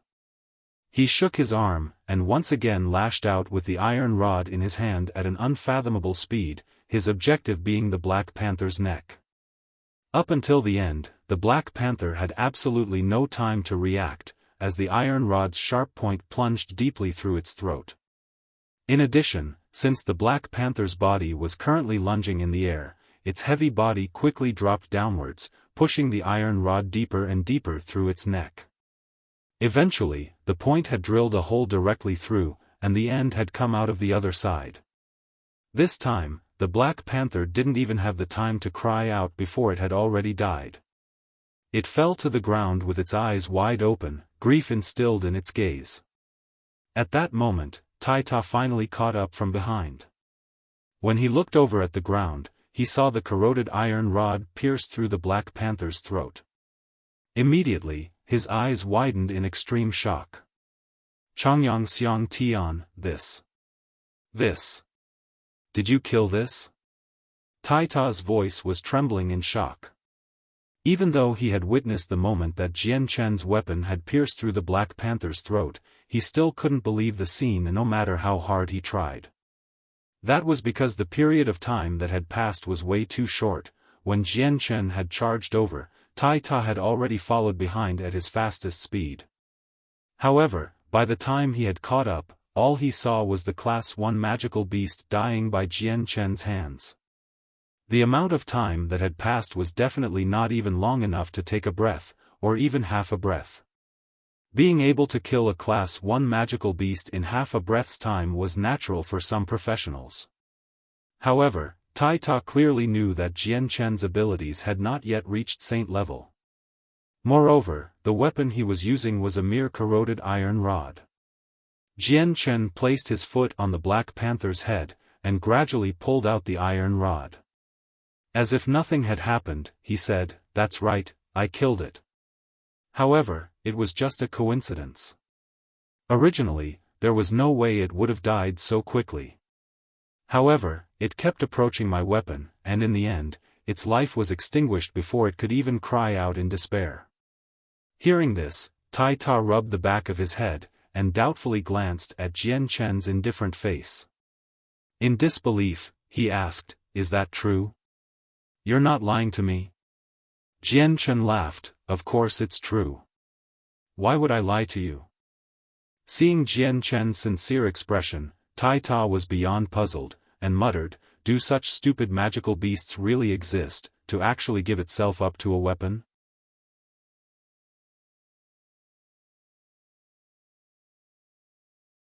Chapter 35, Liang Xiaolu taking out the Black Panther's monster core. Jian Chen and Tai Ta continued on their trip to kill magical beasts.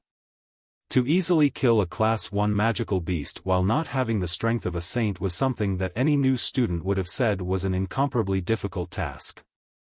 Life-threatening dangers could happen at any time, but to Jian Chen and Tai Ta, it was almost as if they were playing a game. The second region was like a treasure trove of monster cores for those two. The day passed quickly and nightfall came. Both Jian Chen and Tai Ta found an open area in the forest to camp out in.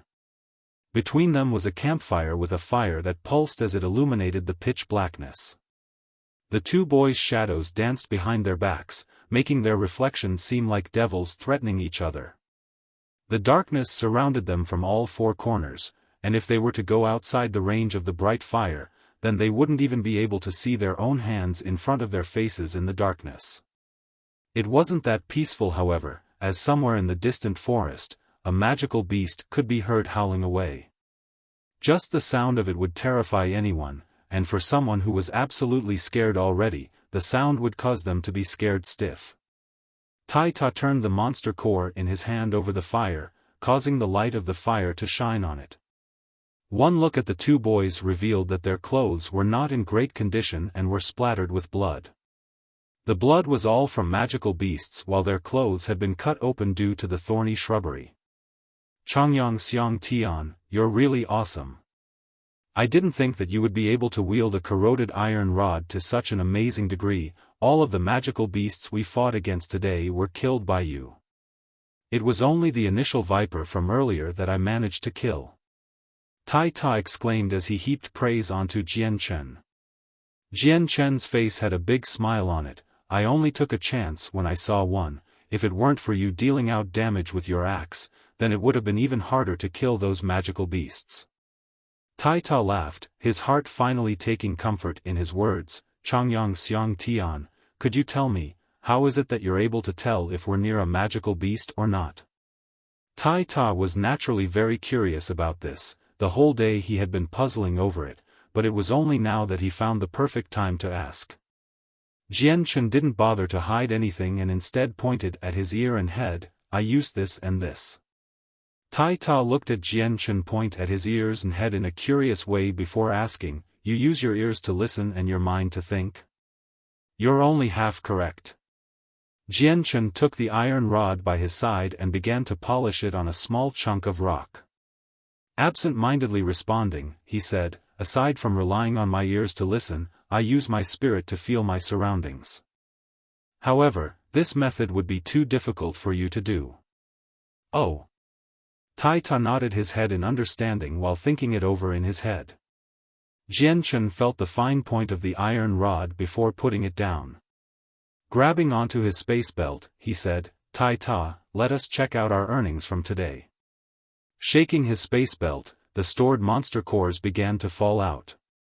One after another, monster cores started to drop out from the space belt and gradually the spot in front of Jian Chen began to pile up with monster cores until it was a foot high. Tai Ta followed suit and started to shake his own space belt. In the end, a small mountain piled up in front of him as well. I have 48 monster cores here. Jian Chen laughed, his profits for today had been huge. I have 49 here, I've beat you by 1. Tai Ta was extremely happy, he had never seen this many cores before. This was a first for him, since he had never even seen a single monster core before. To Tai Ta, who was born in a common household, these monster cores had a huge price tag on them despite all of the cores being class 1. For the first day to be this profitable, not bad. I don't know how many monster cores we'd need in order to be the ones with the most monster cores. After all, the prize is quite rich, a class 4 monster core and a space ring. Even Jian Chen had been tempted by the prizes, he really wanted that class 4 monster core, the energy inside would be many times stronger than a class 1 monster core. At this moment, Jian Chen's eyes suddenly grew dark as he whispered, quickly store all of the monster cores, people are coming. After saying that, he immediately started to store all of the cores into his belt and put it back on. Tai Ta moved quickly as well. The moment he heard Jian Chen start, he had already started to store all of the monster cores. Tai Ta had finished by the time Jian Chen did. After the two had stored their monster cores away, after a few nervous breaths, the distant grass moved to the side with a rustling sound as a very thin person came walking out. The moment the person saw both Tai Ta and Jian Chen sitting by a fire, a look of surprise came over their face before suddenly letting loose a cry of joy. It was a weak little lady holding onto a rice straw for support who came stumbling over. I finally found someone, I finally found someone. I beg of you, please don't leave me behind. I'm afraid, really afraid. The magical beasts want to eat me. The person's voice was fairly frantic and was full of panic, however, her voice was still gentle somehow. Hearing her, Jian Chen and Tai Ta then realized the person in front of them was a girl as the fire behind them illuminated her body, showing her Kargath Academy uniform to the both of them. However, the uniform had been cut open by the branches and thorns, some parts of her body could already be seen underneath and even her underwear could be seen poking out. The uniform itself was muddy as if she had fallen multiple times. The girl's face was dirty with mud to the point where her appearance couldn't even be seen clearly. However, on her face could be seen evidence of her crying as she pleadingly looked at Jian Chen. Looking at the pitiful sight, there was nothing but helplessness reflected in her eyes. Sit down. Jian Chen tried to make himself as kind as possible. Looking at her situation, he had guessed what type of trouble had taken place. In this environment, even the most reckless of boys would feel horrified, let alone a little girl.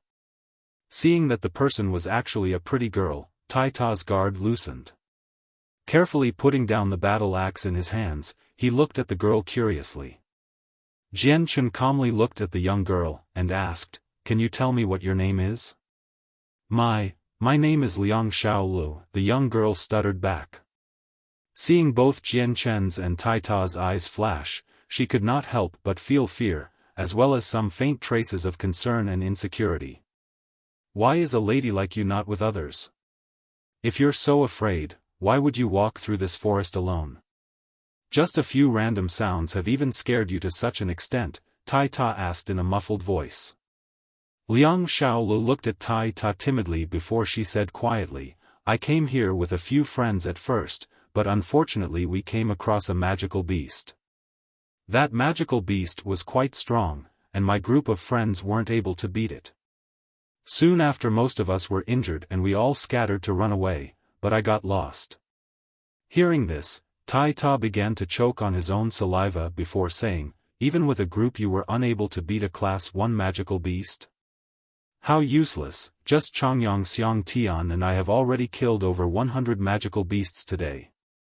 A proud look came over his face as he remembered that fact. Gulyalu.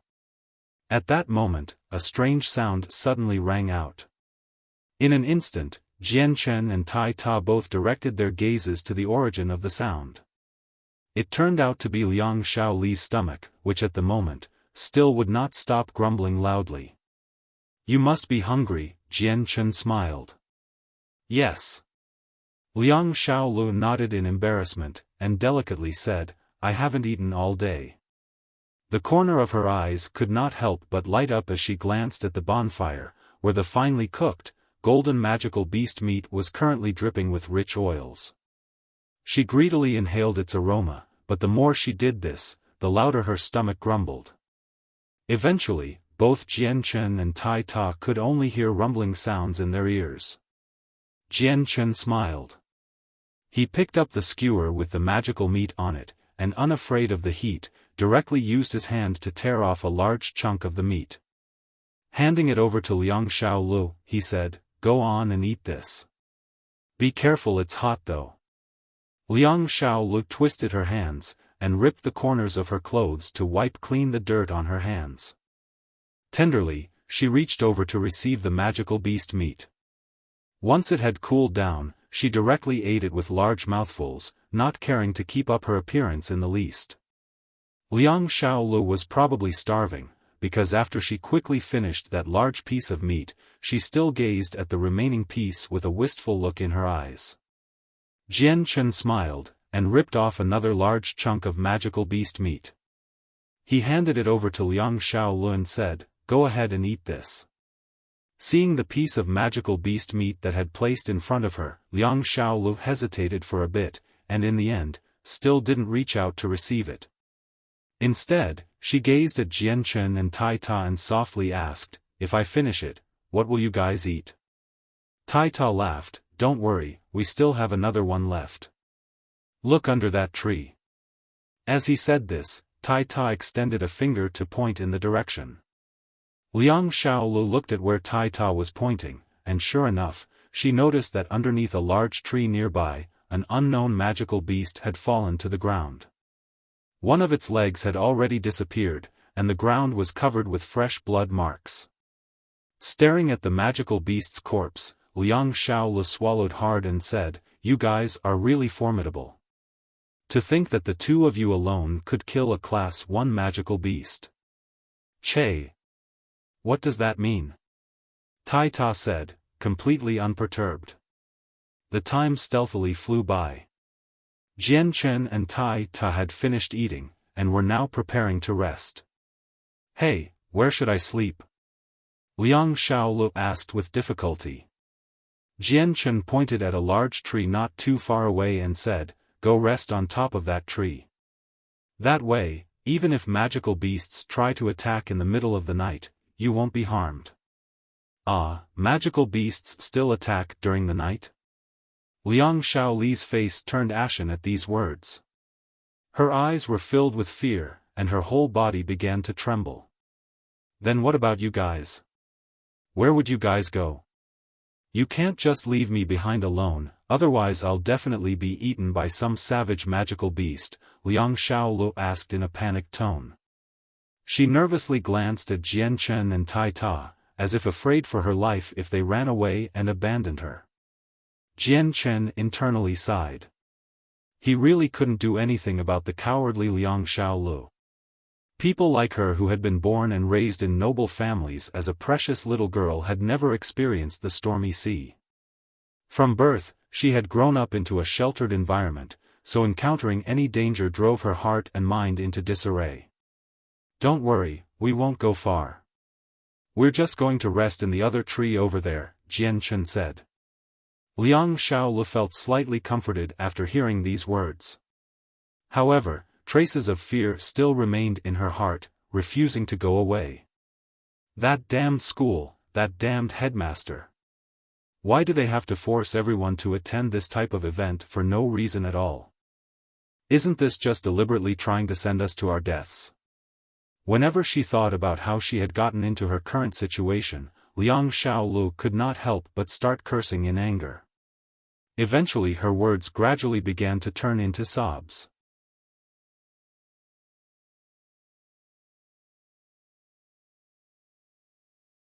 Chapter 36, A Pack of Wolves. During the night, Jian Chen and Tai Ta sat under a tree cultivating.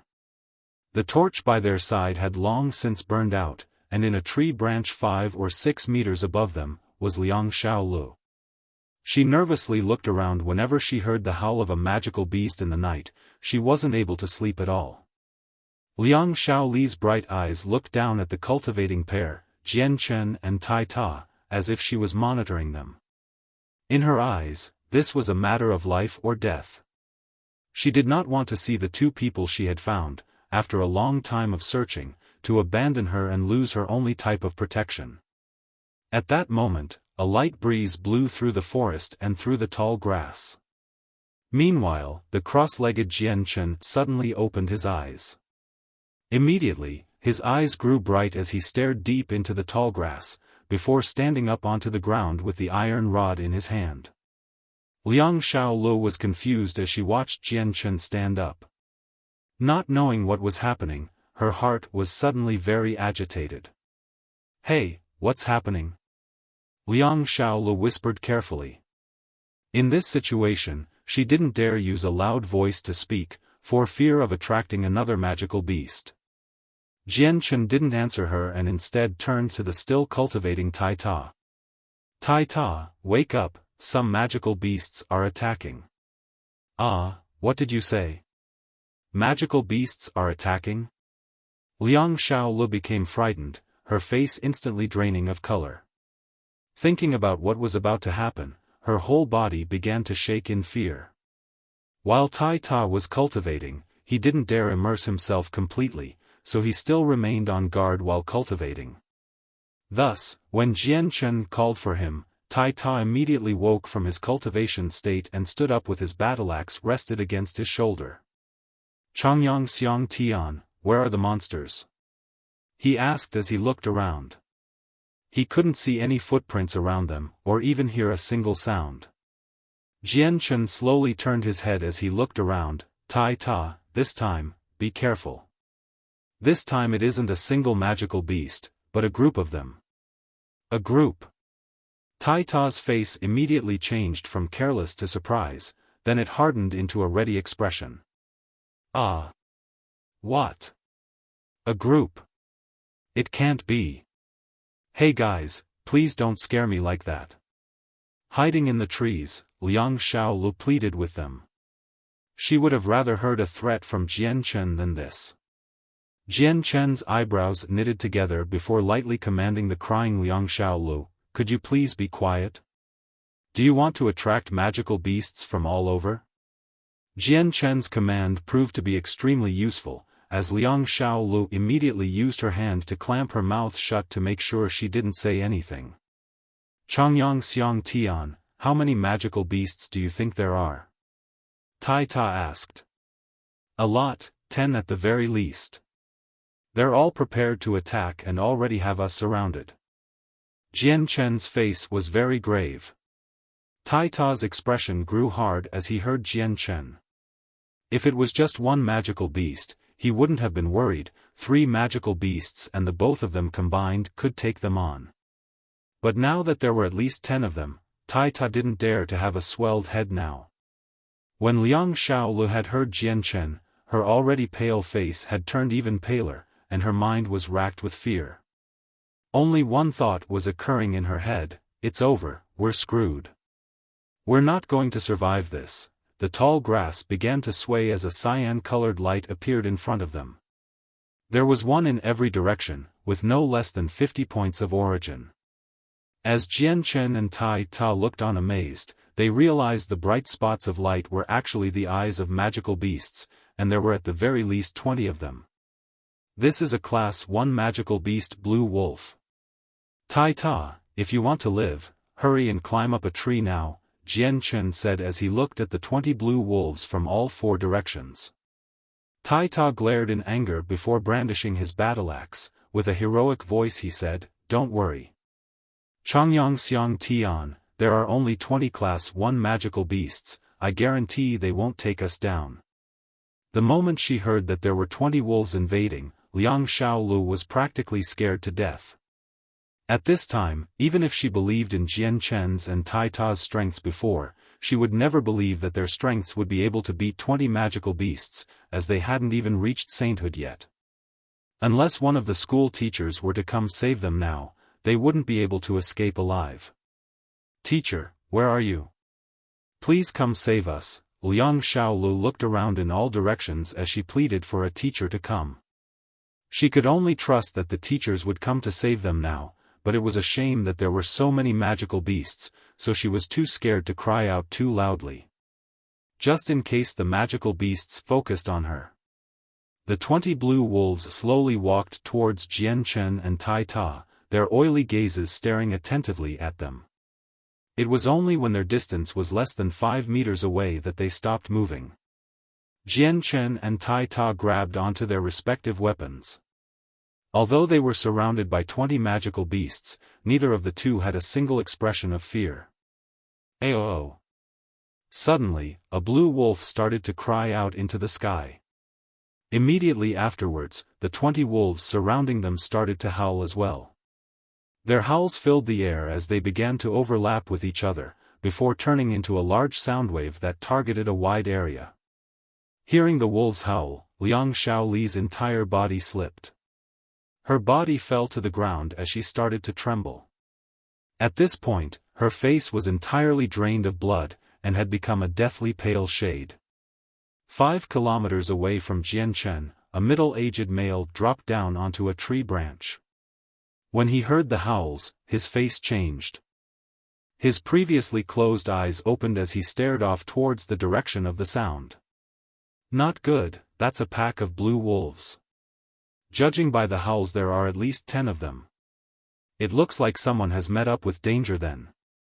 The middle-aged man's face grew solemn as his hands touched the tree he was standing on. He jumped down from the tree before sprinting off towards the direction of the howls without stopping. "I hope that I can make it." The middle-aged man was anxious, but he was already going at the fastest speed he could possibly go at. The magical beasts in the second area weren't that strong, but the opponents Jian Chen and Tai Ta were facing were Class 1 magical beast blue wolves. Their chances of success weren't looking well. At the same time, in 3 different places, 3 different people all heard the yell before putting down whatever was in their hands and quickly started to run towards the howl. The wolves' howl was the signal for the wolves to attack, as the 20 wolves suddenly rushed at Jian Chen and Tai Ta. "Go die!" Tai Ta snarled as he brought his battle axe up in preparation to strike. He swiped at a nearby wolf with his axe, slamming the axe into its stomach. The wolf cried out with an ear-piercing shriek. Pung! The blue wolf that charged at Tai Ta was immediately cut down by his battle axe's powerful attack, and it now sported a giant wound on its body. The wolf was sent flying away from the mighty swing. Despite it being a Class 1 magical beast, it was no match for Tai Ta's strength. Tai Ta brandished his 100-pound battle-axe with ease as if it wasn't heavy at all. Whenever a blue wolf approached, he would send it flying away. Thus, any wolf that got too close to him was sent flying, with a new wound on its body. However, the skin of a blue wolf was tough, so even Tai Ta couldn't kill one with ease. As the wolves approached him at the same time, Jian Chen's eyes instantly grew cold as he dashed forward. In a flash, he brought the sharpened iron rod through the throat of a nearby wolf. Pooh! With some resistance, the iron rod finally pierced through the wolf's hide and bore through the wolf's throat. He took out the rod and tilted his body to the side to dodge the attack of another wolf who jumped at him. The wolf who had its throat pierced by Jian Chen fell helplessly to the ground, as its forelegs spasmed in its final death throes. It couldn't stand up on its legs no matter how much it tried, as bright red blood leaked out from its wound. The throat was the weak point for almost every single living thing, and magical beasts were no exception. Right now, since the blue wolf had its throat skewered, its life was quickly fading. Even though it was trying to avoid the temptation of death, its struggle would not last long. Jian Chen relied on the nimbleness of his body to weave in and out of the pack of wolves, and he used his iron rod to leave behind stab wounds wherever he attacked. Despite being surrounded by 10 wolves, Jian Chen had used his strange but unpredictable style of movement to dodge with ease. The sharp teeth and the claws of the wolves couldn't touch him at all, and whenever it had seemed like the wolves would be able to get him, Jian Chen moved out of the way just in time. The battle hadn't even lasted for more than a few deep breaths before 3 of the wolves had their throats pierced by Jian Chen. As the wolves lost blood, they stumbled to the ground in a final struggle to live, but after one final breath, they died on the ground. Many of the wolves had suffered from multiple wounds, but none of them were fatal, and were focused on the joints of the beasts. Jian Chen proceeded to travel in between the wolves as the iron rod in his hand continued to stab at them. Not only were his movements swift, but there was a certain grace to them. It was almost as if he was dancing instead of fighting for his life. On the other side, Tai Ta let loose a snarl and brought his 100-pound battle-axe down through the air, producing an after-image thanks to the speed. The few wolves surrounding him were continuously sent flying through the air with exceptionally terrifying wounds. Although the wounds were from Tai Ta's sharp battle-axe, to the blue wolves, these injuries would not threaten their lives at all. Although Tai Ta was looking quite powerful and majestic at this moment, he was not invincible. And with Jian Chen's success so far, Tai Ta's own achievements were nothing much. After all, ever since the start of the battle, Tai Ta had not yet been able to kill a single blue wolf. You're tuning in to the Xiaofan's Wuxia Tales YouTube channel. Don't forget to subscribe and join us on this journey to catch the most captivating stories.